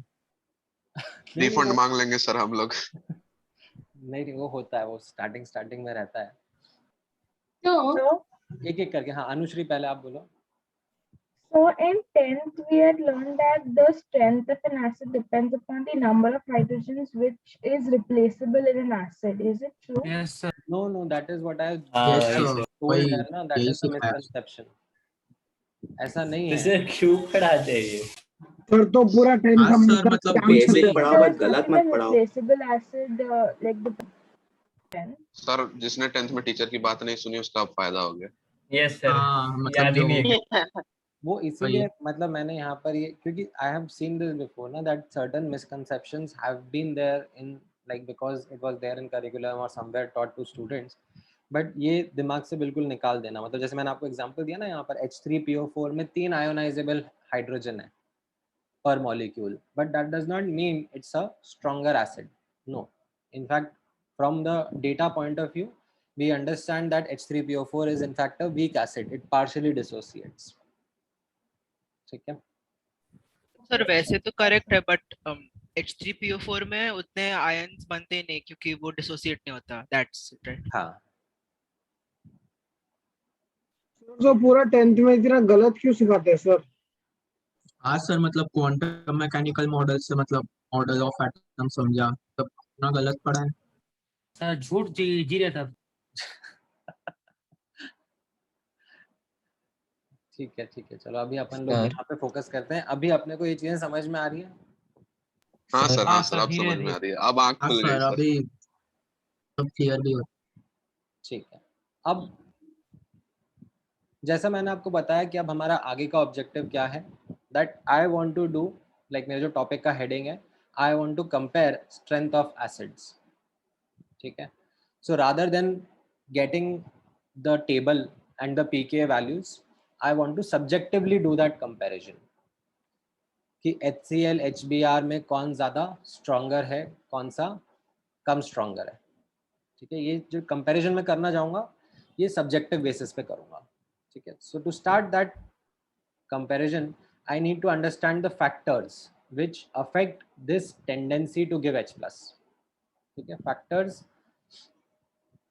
of acidic strength। तो इसमें नोटिस करना 2 इंपॉर्टेंट फैक्टर्स रहेंगे जिनका हम लोग डिस्कशन करेंगे। ठीक है, पहला फैक्टर रहेगा, ठीक है, और पूरा कंप्लीट होने देना क्योंकि दोनों factors kind of contradicting to each other है। ठीक है। So let me just complete the entire thing first, फिर हम और डिस्कस करेंगे इसमें। So polarity of the bond associated with hydrogen, that is the first factor. Now what is the bond associated with hydrogen? So जैसे अपन ने ये hydra acid में बात करा, ये हाइड्रा एसिड का टाइप है HX, है ना? तो इसमें जो H के साथ में बॉन्ड है उस बॉन्ड के बारे में हम लोग बात कर रहे हैं। ठीक है, this is the bond that we are talking about. ठीक है, ऑक्सी एसिड में भी जो हाइड्रोजन के साथ में एसोसिएटेड बॉन्ड है उसके बारे में हम लोग बात कर रहे हैं। ठीक है, XOH में जो ये O और H के बीच में बॉन्ड है। ठीक है, इस बॉन्ड की हम लोग पोलैरिटी के बारे में बात कर रहे हैं। Polarity, you remember polarity? Yes sir. Partial charges. Right. So यहाँ पर ये फैक्टर क्या कह रहा है, ग्रेटर द डेल्टा EN। ठीक है, जितना इलेक्ट्रोनेगेटिव डिफरेंस होगा उतना ज्यादा पार्शियल चार्जेस जनरेट होंगे। Yes. उतनी ज्यादा पोलैरिटी रहेगी इस बॉन्ड की। Greater will be the tendency of H2O molecules, ठीक है, polar H2O molecules to attack that bond and break it to release H+। ठीक है, ये समझ में आ रहा है फैक्टर? ये आई थिंक पिछली क्लास के कॉन्सेप्ट से रिलेटेड किया था। Greater the electronegativity difference greater is the tendency, है ना? So greater the delta EN, greater will be the tendency of water to break this bond. Sir, could you explain this again, like what you did in the last class? I can't correlate. So यहाँ पर हम लोगों ने जैसे observe किया ऊपर, what is it that I have described as the tendency of acidic strength? Acidic strength is a measure of the tendency of the molecule giving H plus to give H+ in the solution, right? Greater that tendency, greater is the acidic strength. तो जैसे HCl है, तो HCl में like almost 100% HCl dissociates into H+ and Cl- ions, right? So that tendency is very high. So this is a example of strong acid. Acetic acid जैसे कि example हो गया, तो acetic acid भी acid ही है, H+ देता है when dissolved in water, but it does not completely dissociates, it partially dissociates. The tendency to give H+ is lesser, so it's a weak acid. ठीक है? Yes sir, I understood that. So यहाँ पर हम लोग बता रहे हैं, अब अगर मुझे कंपैरिजन करना होगा तो मैं इस टेंडेंसी को बेसिकली कंपेयर करना चाह रहा हूँ। तो वो टेंडेंसी किन फैक्टर्स पे डिपेंड करती है? पहला फैक्टर जो मैं आपके साथ डिस्कस कर रहा हूँ, that is the polarity of this bond associated with the hydrogen. अगर ये बॉन्ड जो है, ठीक है, ये ज्यादा पोलर होगा, ठीक है, if it is more polar in nature, delta EN यहाँ पर ज्यादा होगा, पार्शियल चार्जेस ज्यादा होंगे, तो जो वाटर मॉलिक्यूल्स हैं वो इस बॉन्ड को रेडिली अटैक करना चाहेंगे। Like water molecules will try to come near this, opposite charges will interact with each other, energy will get released and that energy will be used to break this bond only, ठीक है, and H+ will be released. So greater the delta EN, greater the partial charges, greater is the acidic strength. ठीक है, समझ में आई? Yes, sir. Sir, so basically we are trying to say that if the polarity of the bond or the polarity of the molecule, it increases, then because of that H2O will be attracted more. Yes. Thank you, sir. ठीक है, दोबारा मैं एक So, बार, हाँ so why will the if the electronegativity difference is greater between X and O, why won't the water molecules attack the bond between X and O? Yes, sir, same doubt. हाँ, तो वो तो फिर वो base के लिए हो गया ना, मतलब यू रिमेम्बर जो मैंने NaOH और HCl का एग्जांपल डिस्कस किया था आपसे, या HClO4 का इनफैक्ट। Yes, sir. ठीक है, सो अगर यहाँ पर लाइक ये वाला बॉन्ड ज्यादा पोलर हुआ तो फिर ये तो बेस वाली कैटेगरी में आ गया। Okay, sir. Okay. ठीक है, अभी So यहाँ for पर us, हाँ, टॉपिक जो चल रहा है वो मैं एसिडिक स्ट्रेंथ के कंपैरिजन के बारे में बात कर रहा हूँ। So I am actually taking those examples which are acidic in nature, जिसमें लाइक दिस H+ रिलीज करने की टेंडेंसी है। okay, sir. Okay. Sorry. ठीक है, So in the second line, what have you written after tendency of? Tendency greater with the tendency of polar H2O। ठीक है, H2O जो रहता है वो भी पोलर रहता है ना, Okay, H2O sir, खुद भी thank you. चार्ज रहता है, तो greater the tendency of H2O molecules to attack that bond. So, हाँ, so can you explain that XOH point again? Why not between XO, X and O, like only between O and H? because we are not right now considering examples of bases that we are trying to compare. अभी Okay, sir. ये topic का heading क्या है? Strength of acids. Strength of acid. Comparing strength of acids। ठीक है, if I would have been, तो अभी मैं कैसे एग्जांपल लूंगा? Will I take example like NaOH? Like will I call that NaOH as oxy acid? No, sir. Right, but I am going to take example like HOCl। ठीक है, Yes, sir. ये मैं लूंगा क्योंकि ये HOCl में actually ये H+ देने की टेंडेंसी है, ये एसिड की तरह बिहेव करेगा। NaOH एसिड कैटेगरी में नहीं आया ना, वो तो बेस कैटेगरी में चला गया। ठीक है, तो अभी मेरा टॉपिक चल रहा है comparing strength of acids. Sir, ठीक है, हाँ सर वाटर तो न्यूट्रल होता है तो फिर वो क्यों अटैक करेगा? पर ओवरऑल तो न्यूट्रल होता है ना, नहीं तो वो क्यों न्यूट्रल अटैक है, करेगा? बट उसमें चार्ज का डिस्ट्रीब्यूशन रहेगा ना, वो पोलर है ना। हाँ, पर वो तो अंदर रहेगा ना, अंदर रहेगा मतलब H2O के बॉन्ड में सर रहेगा इस ना। रिएक्शन इस नहीं लॉजिक के हिसाब से तो ऐसे वाटर रिएक्ट नहीं करना चाहिए। नहीं, हाँ वही सर, तो वही वही। किस लॉजिक के हिसाब से? जो न्यूट्रल ये का बोल रहा है, ऐसे तो ये जो वाटर बच्चा कोई बोल रहा है। पार्टिसिपेशन होगा ही नहीं नहीं वाटर नहीं का। नहीं नहीं, सो यहाँ पर आप नोटिस करना, ये जो H2O का मॉलिक्यूल रहता है, ठीक है, इस मॉलिक्यूल में जो इसका इलेक्ट्रॉन क्लाउड रहता है, ठीक है, वो इलेक्ट्रॉन क्लाउड कैसा है? That electron cloud is more concentrated around the towards oxygen. ठीक है, lesser concentrated around the hydrogen atoms. So ये कैसा हो गया? यहाँ पर पार्शियल नेगेटिव एंड है और ये पार्शियल पॉजिटिव एंड्स है। So this is influencing water के मॉलिक्यूल की properties, that how it is going to interact with other molecules. ठीक है, ओवरऑल न्यूट्रल है, बट तो से ओवरऑल न्यूट्रल है तो बाकी के साथ क्यों करेगा कुछ? अरे राजा, यही तो अरे हम यार। लोगों ने पढ़ा ना। what is the chapter that we are studying? This happens when we use अरे एक 100% minute of our please, cranial. let me talk to him. Yeah. What is the chapter that we are studying? भी discuss हुआ था। Polarity. नहीं, chapter का नाम क्या है? Periodic properties. राइट, इस चैप्टर का कॉन्टेक्स्ट क्या है? that we are properties studying, पढ़नी है। we are studying certain fundamental properties which affect the macroscopic chemical behavior or physical behavior shown by compounds. Right, what are those some fundamental properties that we are studying? Electronegativity, affinity, ionization energies. Correct. So यहाँ पर electronegativity एक ऐसी property है जिससे हमें समझ में आया दैट जब दो एटम्स आपस में मिलते हैं, बॉन्ड बनाते हैं, तो कुछ केसेस में जब उनका इलेक्ट्रोनेगेटिविटी बराबर होता है तो इलेक्ट्रॉन इक्वली शेयर होता है, जिसकी वजह से चार्ज सिमेट्रिकली डिस्ट्रीब्यूटेड होता है और पोलर नेचर नहीं आता है। कुछ Yes, ऐसे sir. केसेस होते हैं जहां पर चार्ज अनइवनली डिस्ट्रीब्यूट हो जाता है, ठीक है, जिसकी वजह से उस कंपाउंड की प्रॉपर्टीज अफेक्ट होती हैं, उस कंपाउंड का बिहेवियर चेंज हो जाता है। Yes. Yes, sir.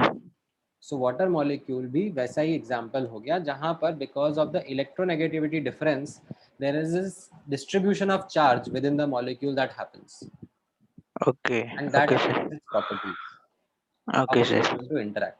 ठीक है, ठीक है सर. Sir, हाँ sir, in different XOH molecules, the bond that's between OH, that for that the delta IN would be same, right?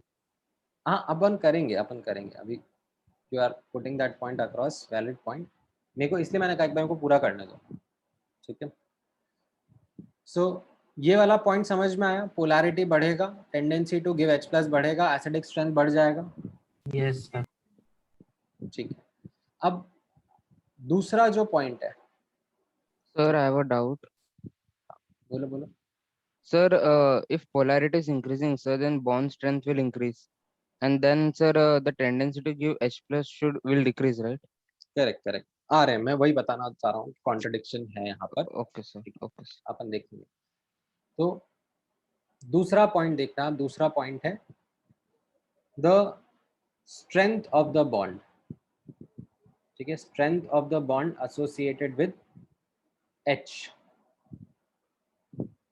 ठीक है। ये जो बॉन्ड के बारे में हम लोग बात कर रहे हैं, कौन सा बॉन्ड के बारे में बात कर रहे हैं? ये जो हाइड्रोजन के साथ में एसोसिएटेड बॉन्ड है, ठीक है, इसका स्ट्रेंथ कैसा है? अगर इस बॉन्ड का स्ट्रेंथ ज्यादा हुआ तो ये बॉन्ड ज्यादा डिफिकल्ट हो जाएगा ब्रेक करना। Yes, sir. Yes, sir. Right? So greater the bond strength, greater will be the difficulty in breaking up that bond, ठीक है। lesser will be the acidic strength, क्योंकि फिर H+ देने की टेंडेंसी कम हो जाएगी। Yes, sir.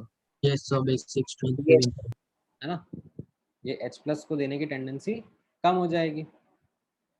अब ये जो दो फैक्टर्स हैं, ठीक है, एक तो polarity associated with the bond and दूसरा strength of the bond.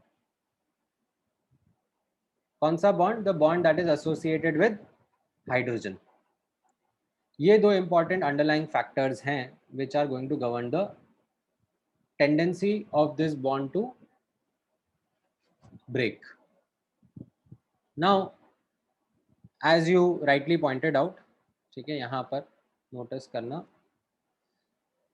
we notice that the above two factors are contradictory in nature. Why? Because अगर polarity as in delta En ज्यादा है, ठीक है, तो delta En ज्यादा होने से क्या हो रहा है? We are seeing acidic strength बढ़ रहा है, Yes, ठीक है, sir, but acidic delta En बढ़ने से, ठीक है, जो strength of bond है वो भी वो भी बढ़ जाता है। हाँ सर। तो और उसकी वजह से हम लोग कह रहे हैं कि एसिडिक स्ट्रेंथ कम हो जाना चाहिए, राइट। सो दोनों फैक्टर्स जो हैं they are contradictory in nature, so we need to understand which factor dominates in order to be able to do the comparison. कौन सा फैक्टर डोमिनेटिंग रोल प्ले करता है वो अब हम लोग यहाँ पर नोटिस करेंगे और उससे हमें एसिडिक स्ट्रेंथ के बारे में आइडिया लगेगा, ठीक है। कैसे? अपन एक एक करके चलते हैं। सो सबसे पहले let me focus on the hydra acids, ठीक है। सो यहाँ पर थोड़ा जूम इन करते हैं। सबसे पहले हम लोग फोकस करते हैं ऑन HX टाइप, ठीक है, हाइड्रा एसिड्स पे फोकस करते हैं हम लोग, एंड हम लोग पहले फोकस करेंगे अक्रॉस अ पीरियड, ठीक है। अक्रॉस अ पीरियड ये क्या एग्जांपल हो गया? Like CH4, NH3, H2O, HF, right. या फिर इसके नीचे वाला आप ग्रुप ले लो, इसके नीचे वाला कौन सा हो जाएगा? So you will have something like PH3, H2S, HCl, right. Across a period हम लोग ये हाइड्रा एसिड्स के बारे में बात कर रहे हैं। सर सिलिकॉन के साथ सिलिकॉन के साथ में भी रहता है, लेकिन सिलीन भी होता है, ठीक है, SiH4 भी होता है। जैसे ऊपर वाला मीथेन होता है, इस नीचे वाले को सिलीन कहते हैं, SiLANE, ठीक है। डाल सकते हो, डालने के लिए कंपैरिजन करना है, कोई दिक्कत नहीं है। अब यहाँ पर ठीक है, what we understand that across a period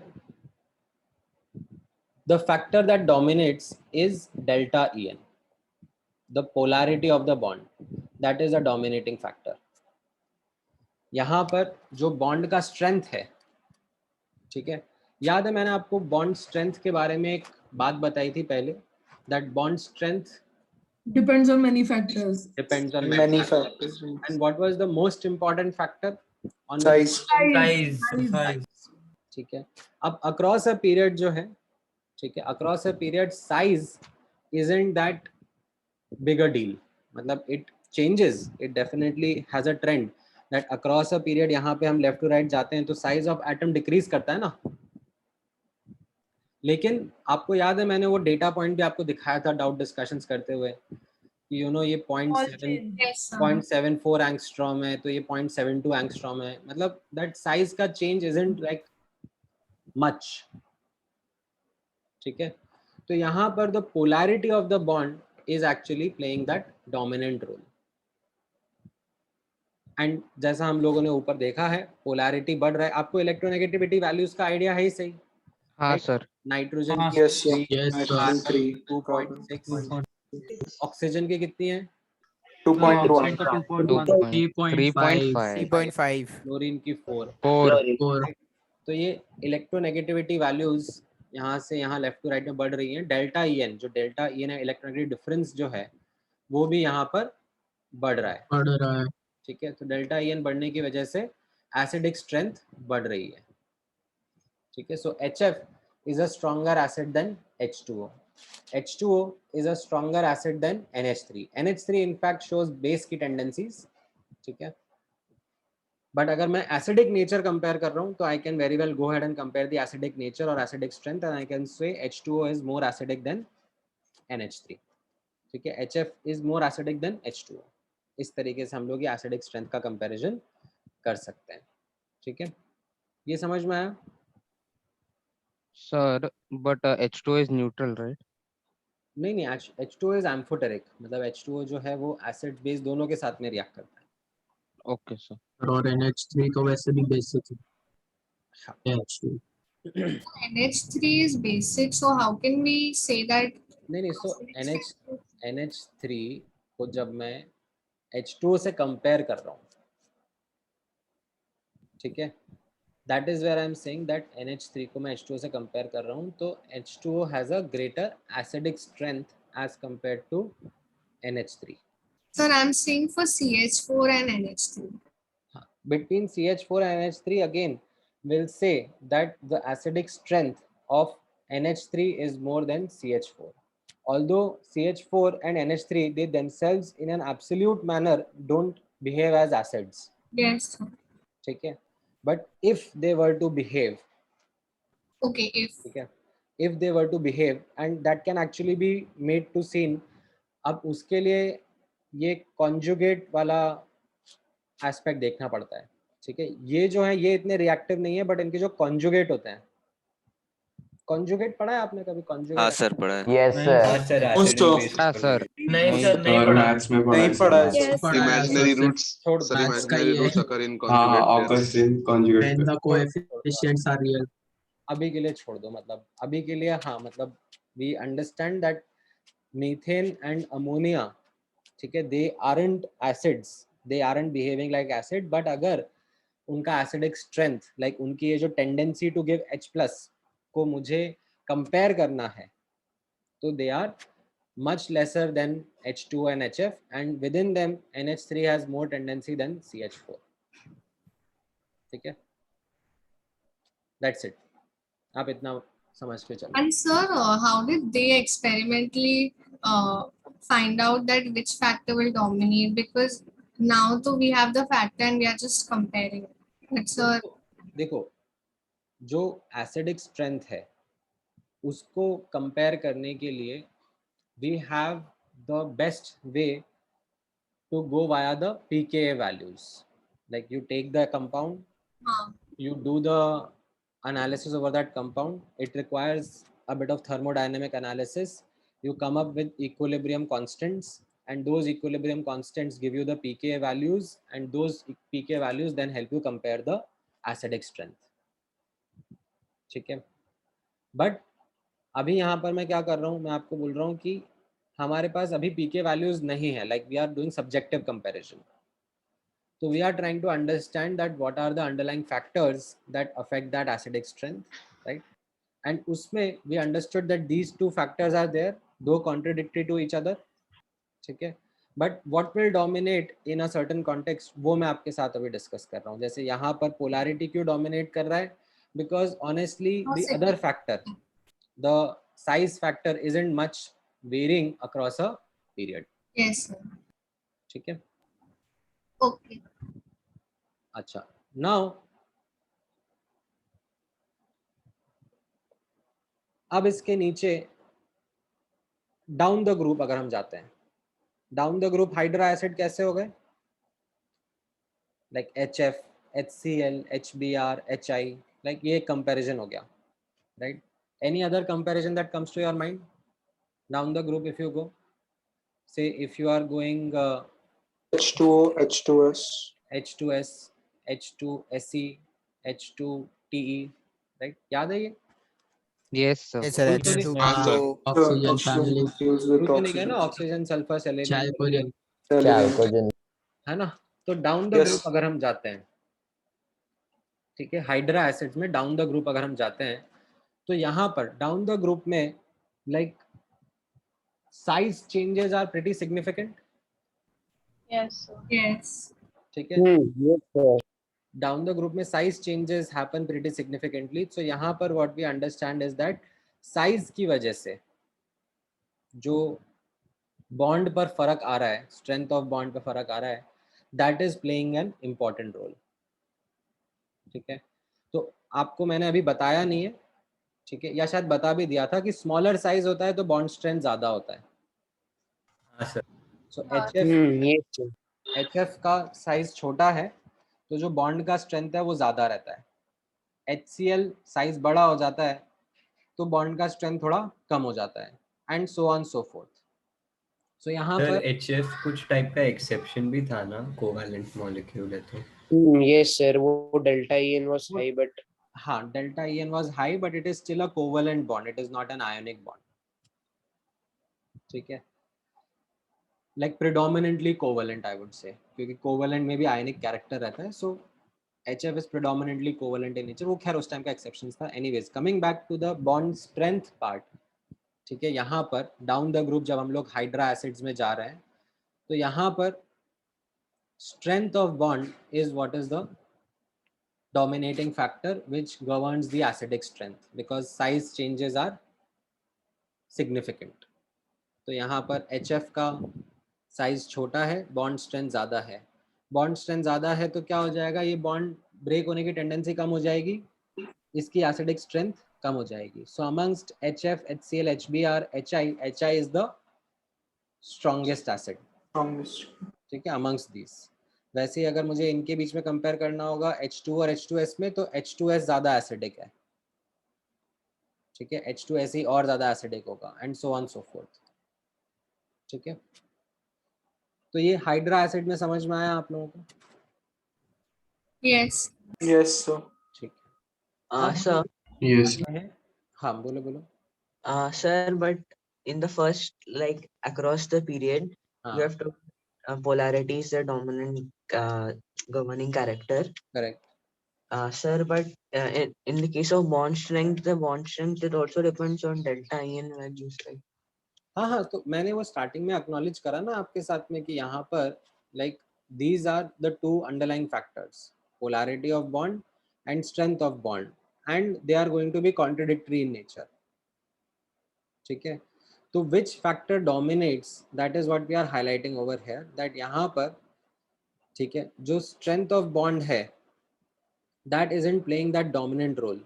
यहाँ पर जितना पार्शियल चार्जेस जनरेट हो रहे हैं because of the delta EN, उतना ज़्यादा like the tendency of water molecules coming and attacking and trying to break this bond हो रहा है. Yes, sir. ठीक है, यहाँ पर भी नोटिस करना जो वाटर मॉलिक्यूल्स आएंगे वो इनके बीच के बॉन्ड्स को ब्रेक करने की टेंडेंसी रखेंगे. ठीक है, बट अब यहाँ पर more than the partial charges that are generated, the overall strength of the bond plays a dominating role. You know H और F के बीच में ज्यादा पार्शियल चार्जेस हैं बट इनका साइज इतना छोटा है that the bond is relatively stronger, तो उसको ब्रेक होने में लाइक ज्यादा एफर्ट जा रहा है, तो एसिडिक स्ट्रेंथ कम हो रही है. Yes, sir. So, for determining the acidic strength, we should know which factor is dominating. हाँ, you should. ठीक है, अब यहाँ पर हम लोग ऑक्सी एसिड्स पे आते हैं. ठीक है, oxy acids is are XOH type acids. Sir यहाँ पर हाँ बोलो. सर तो इसका मतलब कि हाइड्रा एसिड चाहे अक्रॉस द पीरियड जाए चाहे डाउन द ग्रुप जाए, दोनों ही केस में इंक्रीज होता है क्या एसिड स्ट्रेंथ? हाँ, मतलब लेफ्ट टू राइट जा रहे हैं तो यहाँ पे इंक्रीज हो रहा है, यहाँ पे ऊपर से नीचे जा रहे हैं तो डिक्रीज हो रहा है, सॉरी इंक्रीज हो रहा है. तो मतलब सिर्फ इंक्रीज होता है. बट तुम वो क्यों रट्टा मारने की कोशिश कर रहे हो?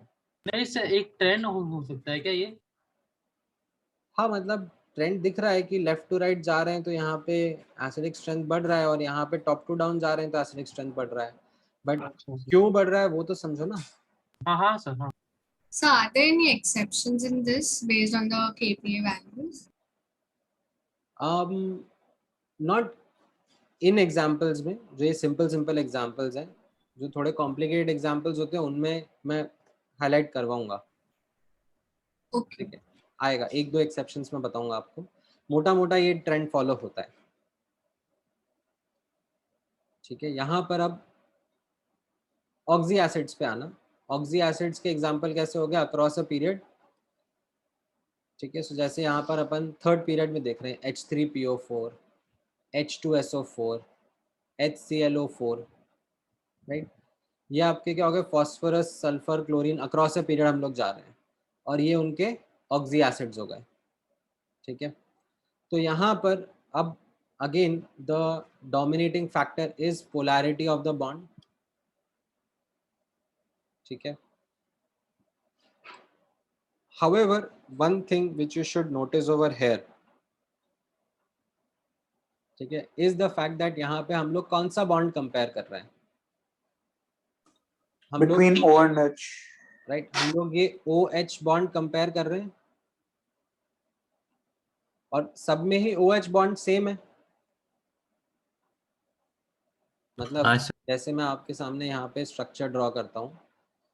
ठीक है, ये H3PO4 का स्ट्रक्चर है. आपको आता है तो अच्छी बात है, नहीं आता है तो भी कोई दिक्कत नहीं है. ठीक है, दिस इज H3PO4 के मॉलिक्यूल का स्ट्रक्चर. ठीक है, H2SO4 के मॉलिक्यूल का स्ट्रक्चर कैसा रहता है? ये H2SO4 के मॉलिक्यूल का स्ट्रक्चर है. ठीक है, देन यहाँ पर HClO4 लिखा हुआ है, तो HClO4 के मॉलिक्यूल का स्ट्रक्चर कैसा है? ये कुछ इस तरीके से रहता है. ठीक है, मैं भी आपको अभी सबके स्ट्रक्चर्स ड्रॉ करने नहीं आते हैं मॉलिक्यूल के, दैट्स ओके. ये मैं आपको बता रहा हूँ, यहाँ पर ऐसा स्ट्रक्चर होता है. Now what is it that we are trying to compare? We are trying to compare this bond, acidic strength, है ना. एसिडिक स्ट्रेंथ में we are focusing on this bond, Yes. है ना. अब यहाँ पर द फैक्ट इज H और O तो सब में ही सेम है, मतलब like the bond is same in all of these. Yes. What is it that is playing a role now in influencing this bond? जो the electronegativity of the other elements. इसके साथ में attached है, this thing is going to play a role. Yes. ठीक है, ये जो entire thing इसके साथ में यहाँ पर attached है, this is playing a role in governing this bond, in differentiating this bond amongst these compounds. ठीक है, अब ऐसा होता है कि यहाँ पर there are some other factors which also play a role, but to look at very simply, between phosphorus, sulfur and chlorine, ठीक है, यहाँ पर अगर आप नोटिस करोगे ये HO बॉन्ड है, ये पार्शियल नेगेटिव है और ये पार्शियल पॉजिटिव है, राइट? इस टाइप का यहाँ पर चार्ज का डिस्ट्रीब्यूशन रहेगा। Yes, sir. Yes, sir. Right, तो अगर क्लोरीन ज़्यादा इलेक्ट्रोनेगेटिव है तो वो और हेल्प करेगा इलेक्ट्रॉन्स को राइटवर्ड्स शिफ्ट होने में। Yes, sir. Yes. क्लोरीन ज़्यादा इलेक्ट्रॉन खींचने की टेंडेंसी रखता है ना, ये जो ग्रुप है ओवरऑल, Yes, sir. ये ज़्यादा इलेक्ट्रॉन खींचने की टेंडेंसी रखेगा हाँ एज सर, कंपेयर टू ये सल्फर वाला group, as compare to this phosphorus वाला group. Yes sir, yes sir. ठीक है, ऑल्दो आप लोग बाद में पढ़ोगे, अभी I don't want to use the words like resonance या मेसोमेरिक इफेक्ट, ये आप लोगों को बाद में पढ़ाएंगे, ठीक है, which are some finer details that go into this, but अभी के लिए आई जस्ट वांट टू ऊपर से highlight this fact that chlorine वाला जो ये ग्रुप है ये ज्यादा इस बॉन्ड को पोलर बनाने की कोशिश करेगा, विल हैव मोर इलेक्ट्रॉन खींचने का टेंडेंसी। हाँ सर, वो डबल बॉन्ड का पोजीशन चेंज भी तो हो सकता है। I don't want to discuss resonance right now, ठीक है। सर जस्ट एक सिंपल सा कॉन्सेप्ट, यहाँ पे हम लोग क्या कंपैरिजन कर रहे हैं, ये OH बॉन्ड का पोलैरिटी। अब ऊपर से तो OH बॉन्ड सब में सेम ही दिख रहा है, but it isn't really same because what is in its neighborhood makes an impact. What is in the neighborhood of this compound? Chlorine. Chlorine has a greater electronegativity. That means it will try to attract electrons more towards the right hand side. यहाँ पे दिख रहा है आपको of this OH bond. So जो OH bond है इसकी polarity बढ़ जाएगी, इसकी पोलैरिटी बढ़ जाएगी तो क्या हो जाएगा, जो एसिडिक स्ट्रेंथ है वो इधर बढ़ जाएगा, as compare to then H2SO4 will be stronger as compare to H3PO4। ठीक है, समझ में आया वाला part?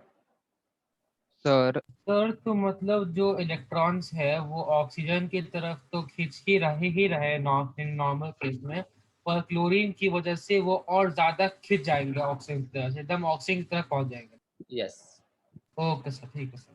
Sir, but chlorine also have a delta negative charge, sir, and oxygen also have delta negative charge, so they will repel. नहीं, we are saying that ये जो OH bond है इस पर ये ग्रुप कैसे अफेक्ट कर रहा है, ठीक है। Okay. आप लोग इस OH बॉन्ड के ऊपर फोकस कर रहे हो, ठीक है। How is the impact of this OH bond, ठीक है, एंड इनफैक्ट यहाँ पर क्लोरीन की इलेक्ट्रोनेगेटिविटी ज़्यादा होने की वजह से ये जो चार्जेस हैं, जो डिस्ट्रीब्यूशन हो रहा है इस OH बॉन्ड का, वो और ज़्यादा पोलर हो जाएगा। ओके सर, ठीक है, and that is the dominating factor which is going to influence the acidic strength. ठीक है, नहीं विभूषिता, यहाँ पे strength of acid isn't the dominating factor ना, that is always going to be contradictory to our argument, that is what we highlighted upfront, that strength of acid, strength of bond and polarity are going to be contradictory factors to each other, but what is dominating over here? The polarity of the bond. जो strength of bond है वो कहाँ पे feature होता है, वो कहाँ पे like it makes its impact visible? It is something जहाँ पर size का difference becomes significant. ठीक है, अब यहाँ पे हम लोग ऑक्सी एसिड्स में ही डाउन द ग्रुप देख लेते हैं। ठीक है, ऑक्सी एसिड्स में डाउन द ग्रुप, जैसे ये एग्जांपल हो गया आपके सामने, HOF, HOCN, HOBr, HOI, right, ये ऑक्सी एसिड्स हो गए डाउन द ग्रुप। ठीक है, सो और क्या हो सकता है कंपैरिजन, जैसे HNO3, H3PO4, H3ASO4, ठीक है। SB का आई डोंट नो बनता है कि नहीं बनता है, बट ठीक है, इसको आई एम नॉट श्योर है कि नहीं है, बट एटलीस्ट इन तीनों के बारे में आई एम श्योर। ठीक है, तो ये down the group oxy acids हो गए। ठीक है, तो ये डाउन द ग्रुप बनता है H3O4 SB करके। बनता है H3SbO4। हाँ सर बनता है। चलो तुम बोल रहे हो तो मान लेते हैं। तो अब इसमें हम डाउन द ग्रुप जा रहे हैं। ठीक है, oxy acids down the group. Now again यहाँ पर आप नोटिस करोगे, is the size factor really going to play a role? Yes, sir. Yes. Yes, sir. हम लोग किस बॉन्ड के ऊपर फोकस कर रहे हैं?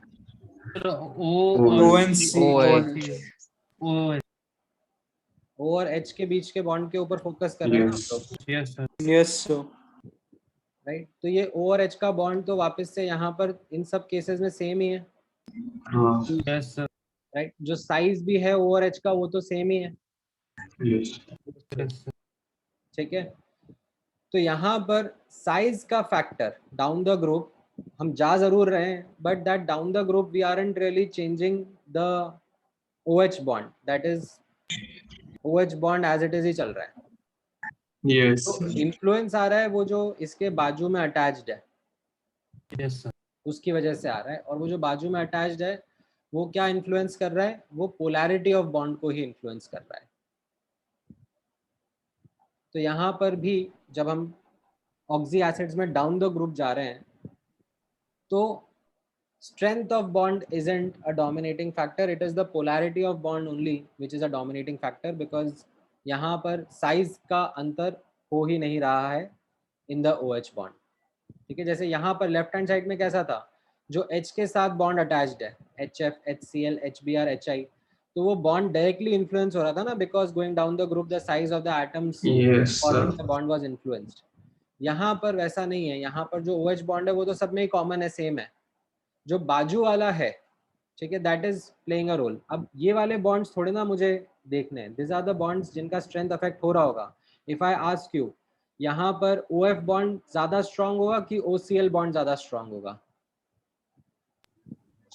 OF will be stronger than OCl. OF is smaller than OCl. Based upon the size का data, OF bond will be stronger than OCl. Yes. Size के हिसाब से, but that bond isn't really of any interest to us. We aren't focused on that bond. We are focused on the bond which is attached to hydrogen, because that is what is crucial for comparing the acidic strength. And उस पर जो impact आ रहा है वो अब आ रहा है because of the polarity, because of this electronegativity difference which is getting influenced by what is attached next to that bond. तो यहाँ पर वापस से polarity of bond is what is going to play an important factor. तो again जैसे अपन ने ऊपर करा था discuss, electronegativity of fluorine is more than chlorine, is more than bromine, is more than iodine. तो उससे क्या हो जा रहा है, ये जो बॉन्ड है O और H का बॉन्ड, ये ज्यादा पोलर हो जा रहा है। Yes, sir. ज्यादा पोलर होने की वजह से इसका एसिडिक स्ट्रेंथ भी ज्यादा रहेगा। ठीक है, सो HOF is more acidic than HOCl. HNO3 is more acidic than H3PO4. H3PO4 is more acidic than arsenic, than bismuth, antimony का oxy acid. ठीक है, so let me like zoom in or zoom out on this, and ये अब आपको ध्यान में रखना है कौन सा फैक्टर किस केस में डोमिनेट कर रहा है, जिसकी वजह से हम लोग सब्जेक्टिवली एसिड्स का स्ट्रेंथ कंपेयर कर पा रहे हैं। ठीक है, अब एक छोटा सा और एस्पेक्ट है which I would want to close before we end today's lecture. अगर हम लोग सेम एलिमेंट के ही ऑक्सी एसिड्स कंपेयर कर रहे हैं, ठीक है, this is actually similar to comparing oxides of the same element. You remember हम लोगों ने लास्ट क्लास में करा था? हाँ sir. Similar to comparing oxides of an element, given element के oxide अगर हम compare कर रहे हैं, तो जैसे मैं यहाँ पर एक ही element है, जैसे H नाइट्रोजन है, तो नाइट्रोजन के multiple oxy acids हो सकते हैं, ऐसा थोड़ा ना है कि एक ही oxy acid है। ठीक है, तो इसमें कैसा रहता है, जितना जितना ऑक्सीजन बढ़ता जाता है, ठीक है, एक्चुअली यहाँ पर oxidation state is the correct word. Yes, a higher oxidation.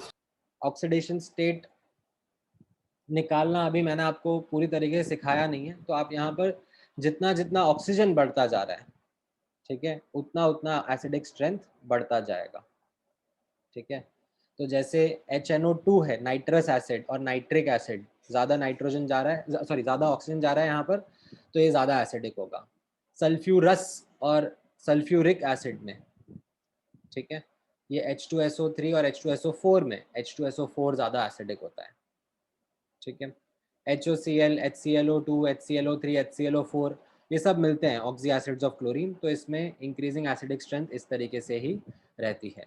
ठीक है, more the number of attached O, ठीक है, not O2, more the number of attached O, ठीक है, greater is the acidic strength, barring an exception. ठीक है, ये exception आप ध्यान में रखना, और इसका रीज़न भी आपको थोड़ा सा जब आप ऑर्गेनिक केमिस्ट्री पढ़ लोगे तो समझ में आएगा. H3PO2, H3PO3 और H3PO4, इसमें हम लोग कैसा एक्सपेक्ट कर रहे थे, ज़्यादा ऑक्सीजन लेकिन ज़्यादा acidic strength.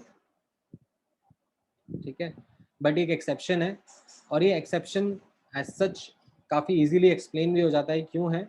Because of something called as cross conjugation. ठीक है, आप लोग ये ऑर्गेनिक केमिस्ट्री में पढ़ोगे, यहाँ पे यही लिखा है, to be studied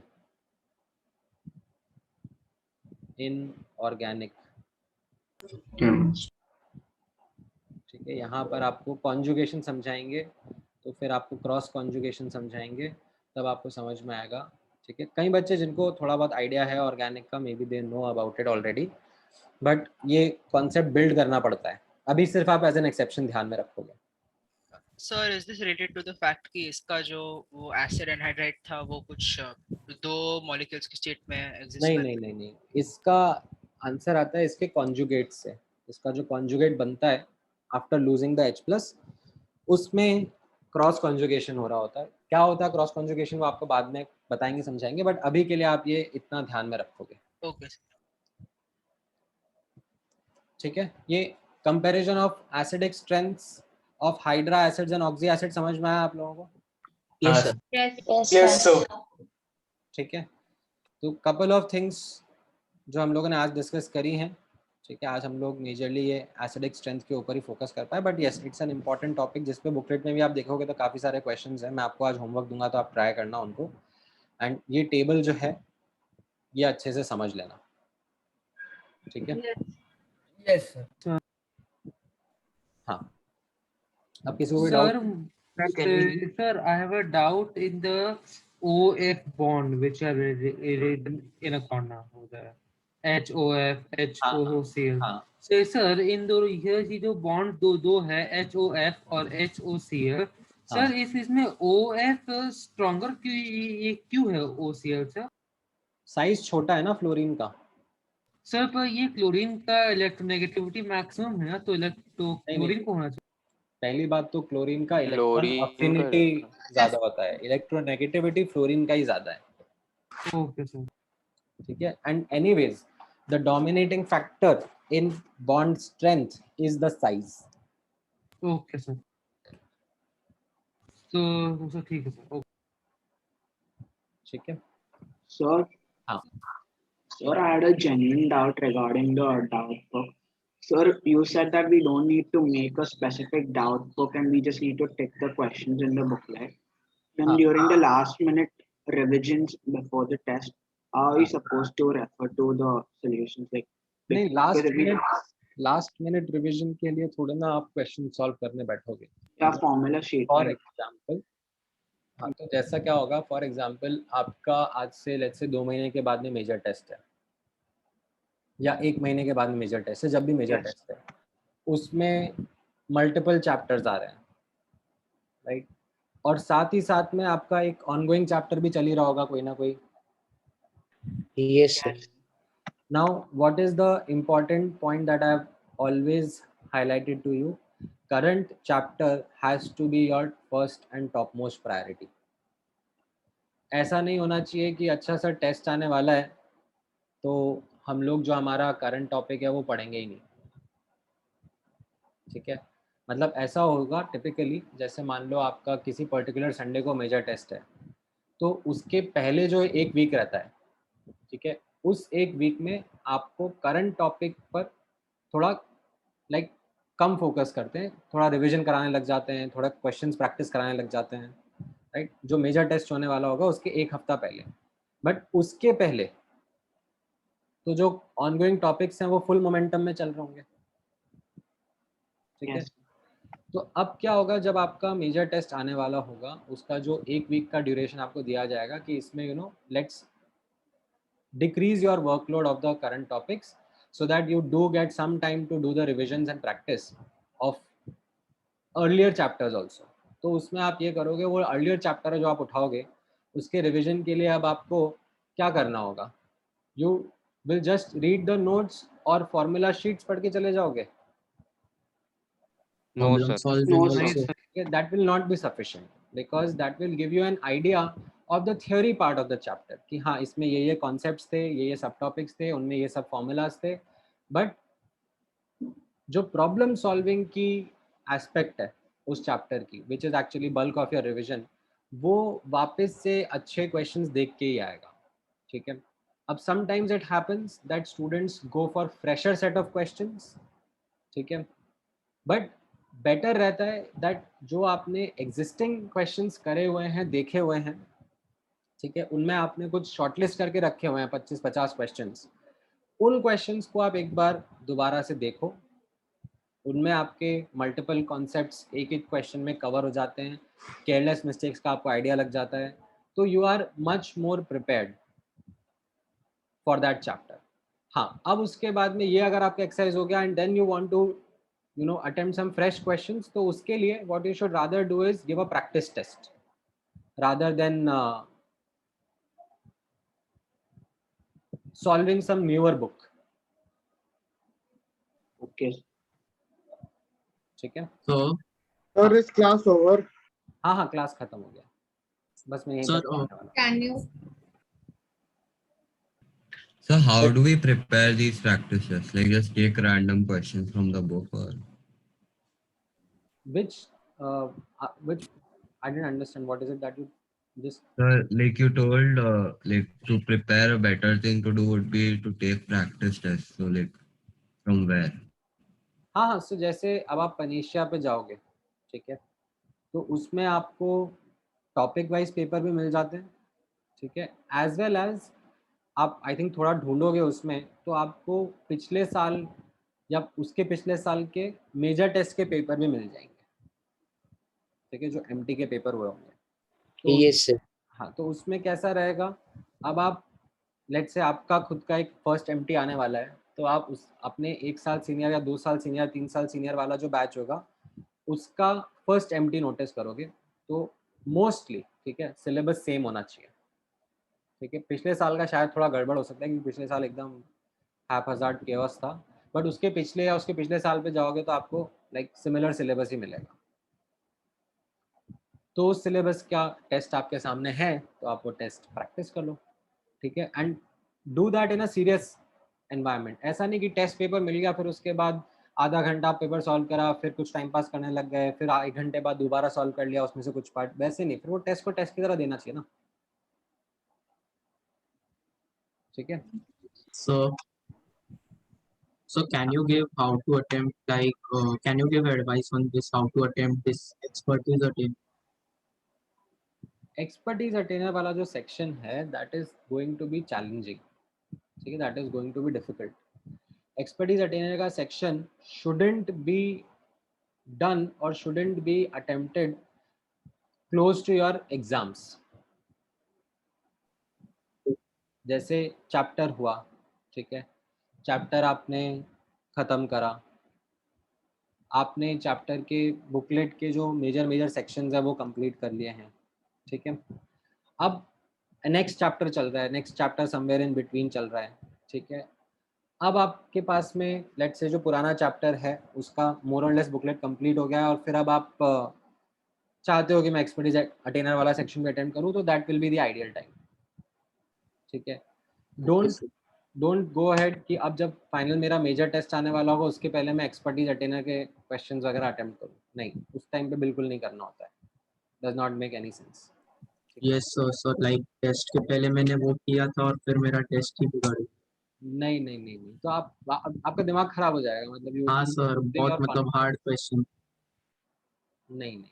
Sir, do you have any like way to how to study these chapters which have a lot of memorizing stuff? Because like I've been trying every day to revise everything, but it is like too tedious and Yes, sir. नहीं वो it's like you आएगा keep forgetting stuff. मैं questions अभी आपके साथ में, अब मैं आपके साथ में क्वेश्चंस और शेयर करना शुरू करूंगा। जैसे अभी अपना अब सिग्निफिकेंट चंक कंप्लीट हो गया है बुकलेट में से, ठीक है, तो अब इसके बाद में I will make you practice more and more questions from different papers and उनको आपको टेस्ट के तरीके से ही अटेम्प्ट करना है, ठीक है। तो उन क्वेश्चंस को करते करते आपको लाइक कॉन्सेप्ट्स कनेक्ट होते जाएंगे, ठीक है, क्योंकि बार बार सेम चीज़ पढ़ने से ऐसा नहीं होता कि बार बार सेम चीज़ पढ़ने से याद होती जाती है। You need to solve a lot of questions in parallel also. Okay, sir. So like I finished the booklet homework which you gave, but then it's like whenever I revise everything, it's like I keep forgetting some or the other minor details or like one or two stuff. Correct, तो उसमें ज़्यादा और test paper देने की ज़रूरत है। अब मैं क्या कि मेरे पास जो टेस्ट पेपर्स रखे हैं ना, दे आर मिक्स, तो इसलिए I am trying to finish the significant chunk of the chapter and then I will give you that Okay, sir. Overall papers. Can you scroll up? I had a doubt. So here, I got it when you said that the bond between OF and O and Cl that does not matter here because we are focusing on H and O.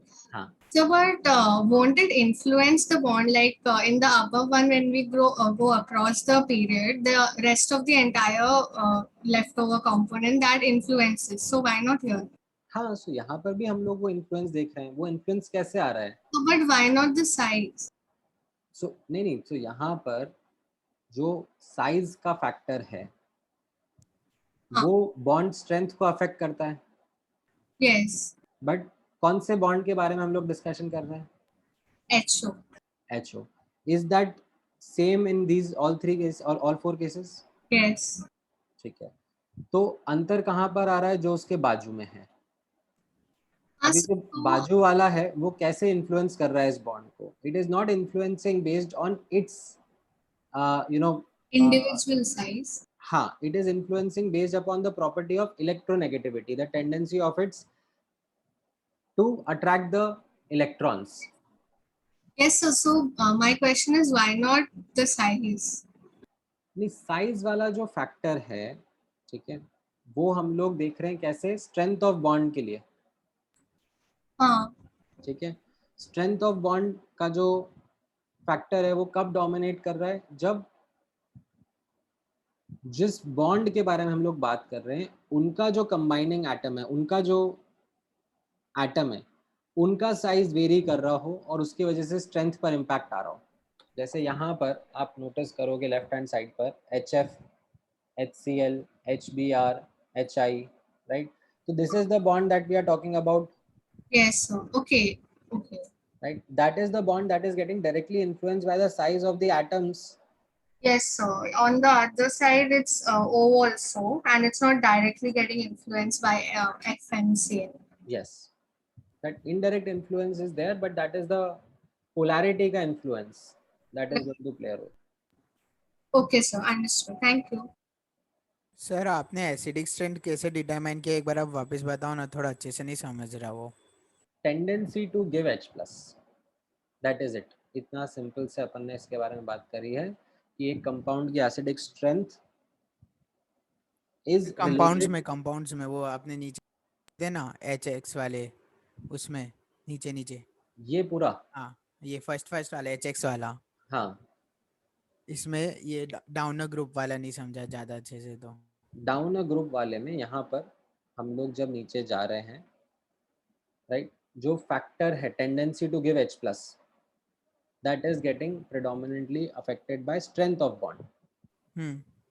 ठीक है, अब HF और HCl के बीच में strength of bond किसका ज्यादा रहता है? HF का। HF का ज्यादा रहेगा, साइज छोटा है साइज क्योंकि छोटा है, तो ये जो बॉन्ड रहेगा इसकी ब्रेक होने की टेंडेंसी कम हो जाएगी, बॉन्ड की ब्रेक होने की टेंडेंसी कम। हाँ सर। तो एसिडिक स्ट्रेंथ कम हो जाएगा। हाँ वो ठीक है, ऐसा है, चलिए ठीक है सर। ठीक है, तो आप क्या करो ना, पहले ये 2 फैक्टर्स को अच्छे से याद करो कि कैसे है। पोलैरिटी अफेक्ट कर रही है, कैसे स्ट्रेंथ अफेक्ट कर रही है। हाँ। ठीक है, ये 2 फैक्टर्स को याद कर लिया, फिर उसके बाद यहाँ पर आप देखो कि कौन सा फैक्टर किधर डोमिनेट कर रहा है। यहाँ ओके पर सर। पोलैरिटी, यहाँ पर पोलैरिटी, यहाँ पर पोलैरिटी, यहाँ पे स्ट्रेंथ। फिर उस फैक्टर को इधर अप्लाई करो और उससे ट्रेंड निकाल लो। Okay sir. Okay, sir. Will you be able to send the question paper of the recent TWT and उसका solution, so हम लोग अपने डाउट शॉर्टलिस्ट कर सकते हैं उसमें। पेपर होगा मेरे पास में, मैं भेज देता हूँ आप लोगों को। और सर उसका सॉल्यूशंस रहेगा उसमें? नहीं, सोल्यूशन नहीं है, सोल्यूशन अपन डिस्कस कर लेंगे। अच्छा, तो कभी करेंगे ये अपना कमिंग संडे सैटरडे को। Okay sir, okay, thank you. So, what's the difference between oxidation state and valency? What is the difference between oxidation state and valency? More or less same ही है, but oxidation state में हम लोग let's say ऐसे positive negative दोनों values use करते हैं, and it is a more you can say detailed way of understanding how it influences other properties. Okay, sir. हाँ, बोलो। सर आप XOH टाइप ऑक्सी एसिड्स में वो Cl मोर attract करता है ऑक्सीजन के इलेक्ट्रॉन्स को, और फिर वो पार्शियल चार्ज कैसे ज्यादा डेवलप होता है, वो फिर से एक्सप्लेन कर सकते हो? यहाँ पे सोचो ना, ये H और O है, ठीक है, इलेक्ट्रॉन्स ऑलरेडी O की तरफ खिंचे हुए हैं। हाँ सर। ठीक है, अब ये वाला जो ग्रुप है, क्लोरीन वाला जो ग्रुप है पूरा, ये और खींच रहा है इन इलेक्ट्रॉन्स को। हाँ। तो यहाँ पर फिर जो चार्ज, जो पोलैरिटी है वो इंक्रीज हो जाएगी ना। ओके सर, समझ। So, regard to note making, like, can you tell us, like, what's the ideal way to make the notes? Running notes, and then should we, मतलब फिर से क्लास की नोट्स को रिवाइज करना? हाँ, मतलब जैसे मैं आपके साथ में ये नोट्स शेयर कर रहा हूँ, तो आप इनको अपने फेयर नोटबुक में जब उतारते हो, ठीक है, तो समझ के उतारने का, मतलब ऐसा नहीं कि बस ब्लाइंडली कॉपी कर रहे हैं। ठीक है, क्या कॉन्सेप्ट पढ़ाया था, फिर उसको जब आप लिख रहे हो तो आपको वो समझ में आ रहा है कि नहीं आ रहा है कि क्या लिखा है, और जब वो लिख रहे हो और अगर कुछ आपको डाउट्स आ रहे हैं तो वो डाउट्स कोलेट करके रखो, ताकि नेक्स्ट क्लास में जब सर आएंगे तो उनके साथ डिस्कस कर लेंगे वो डाउट्स। ओके, ठीक है, that is the reason why I asked you to write the notes. Otherwise क्या होता है, कई स्टूडेंट्स बस प्रिंट आउट लेके बैठ जाते हैं, बट जो एक लर्निंग है, that when you yourself right the things and while writing you try to make the sense of that thing, you learn more. Sir? Yes. हाँ। So ये इनर्ट पेयर इफेक्ट क्या होता है? अभी पढ़ाएंगे, अभी मतलब एक दो लेक्चर बाद पढ़ाएंगे। ये सर क्योंकि बुकलेट के सॉल्यूशन में दिया था। हाँ, वो एक दो क्वेश्चंस में है। हाँ, बोलो। सर, जो हमारे जो मॉडल के क्वेश्चन होते हैं उनको मतलब उनके जो सॉल्यूशन है वो एकदम अच्छे से लिखने हैं या सिर्फ रफ में सॉल्व करना है क्वेश्चन? देखो, मोटा जो क्वेश्चंस है उनको तो रफ में आप सॉल्व करोगे। जिन क्वेश्चंस में आप अटके, जिन क्वेश्चंस में आपका आंसर नहीं आया या उसमें कुछ ट्रिक था, कुछ ट्रैप था, कुछ अच्छा था, ठीक है, क्योंकि जब भी आपको जो क्वेश्चन दिए जा रहे हैं, ऐसा थोड़ा ना कि सारे के सारे मतलब तगड़े क्वेश्चन, लाइक कुछ mix of easy, medium, hard रखा जा रहा है। तो फिर इजी मीडियम पे क्यों बार बार एनर्जी वेस्ट करना है? जो मतलब ट्रिकी है, टफ है, उनको आप हाईलाइट करो, शॉर्टलिस्ट करो, बाद में रिवीजन में वो काम आएंगे। ओके, फिर उन्हीं क्वेश्चन के जो मतलब थोड़े डिफिकल्ट लेवल के उनका ही लाइक उनके सॉल्यूशंस आप इलैबोरेटेड मैनर में रखोगे। ओके, और जो इजी मीडियम वाले वो तो मतलब ऐसे रफ में सॉल्व करना। हाँ, ओके। सर एक लास्ट चीज पूछनी थी, एक बार आप poor shielding of 4f electron का मतलब समझा सकते हो क्या? 4f electron shielding, poor shielding समझ में आता है क्या? हाँ। तो पुअर शील्डिंग क्यों होगा? क्योंकि F के इलेक्ट्रॉन ज्यादा फैले फैले रहेंगे ना। हाँ, जैसे आपने SPDF के डायग्राम देखे थे, S का डायग्राम ऐसा था, P का टी का डायग्राम ऐसा, dumbbell, double dumbbell, double dumbbell. Leaf. तो और कॉम्प्लिकेट में तो क्या हो रहा है, ये न्यूक्लियस के अराउंड ज्यादा फैलते जा रहे हैं ना, हाँ तो फिर वो शील्डिंग कम कर पा रहे हैं, स्क्रीनिंग कम कर पा रहे हैं न्यूक्लियर चार्ज। हाँ That's it. Okay okay sir. Sir, in the XOH type across a period, what is written under the bracket of in XOH, the polarity of OH below that? Yes, So sir. In this polarity line. of OH bond increases, मतलब ये up arrow Okay, sir. Okay, sir. Thank you. The So- bracket extends up till the CL part. Actually, देखा जाए तो- Okay, sir. Thank you. So when we're writing our tests, should we write the solutions nicely or should we just solve them in rough to get the answer? हाँ, you have to solve it in rough ना, आपके पास time तो save करना है ना, मतलब why do you want to waste that time in writing fair? Yes sir. Check थोड़ा ना करने आने वाला है। हाँ sir, वही सोच रहा हूँ। ठीक है। In fact, you should also keep this in mind that जब actual examination होगा, ठीक है, Yes sir. तो आपके पास में भर भर के रफ पेपर नहीं दिया जाता है। मतलब जैसे आप जब एग्जाम सेंटर पे जाओगे पेपर लिखने के लिए, तो हाँ, वहाँ sir. पर you are not allowed to take your own sheets और सम पेपर विद यू। वहाँ पर जो टेस्ट कंडक्ट करा रहे हैं वही आपको पीस ऑफ पेपर देंगे, एंड वो पीस ऑफ पेपर भी जब आपको देते हैं तो वो कंजूसी से देते हैं, like they will give you 1 or 2 sheets in start. ठीक है, बाद में आप और मांग सकते हो, but that just is a distraction for you, क्योंकि आप मांगोगे वो फिर कब लाके देगा आपको, आपका टाइम वेस्ट हो जाएगा ड्यूरिंग द एग्जाम। तो हाँ sir. you should, when doing the rough work also, try to be judicious with space. ऐसा Okay, नहीं है sir. कि बड़ा बड़ा लिख लिख के, और कई बच्चों को वो आदत हो रही है। I have seen some students that they have developed this habit of working on a white board. मतलब वो छोटा सा हैंडी व्हाइट बोर्ड और मार्कर लेके आके उस पर काम करना शुरू कर देते हैं। तो वो रेगुलर प्रैक्टिस के लिए ठीक है, बट टेस्ट के टाइम पे उसको मत लेके बैठना, क्योंकि टेस्ट के टाइम पे you won't be allowed any white board in your exam centre. You will be given a piece of paper, a pen to do your rough work on. Okay sir. Chalo. So just one last thing, sir. हाँ. So what factors does bond strength depend on? Can you please tell me? Number 1, size. Yes, sir. Number 2, multiplicity, single, double, triple. Okay, sir. Number 3, delta EM, electronegativity difference. Yes, sir. ठीक है। Number 4,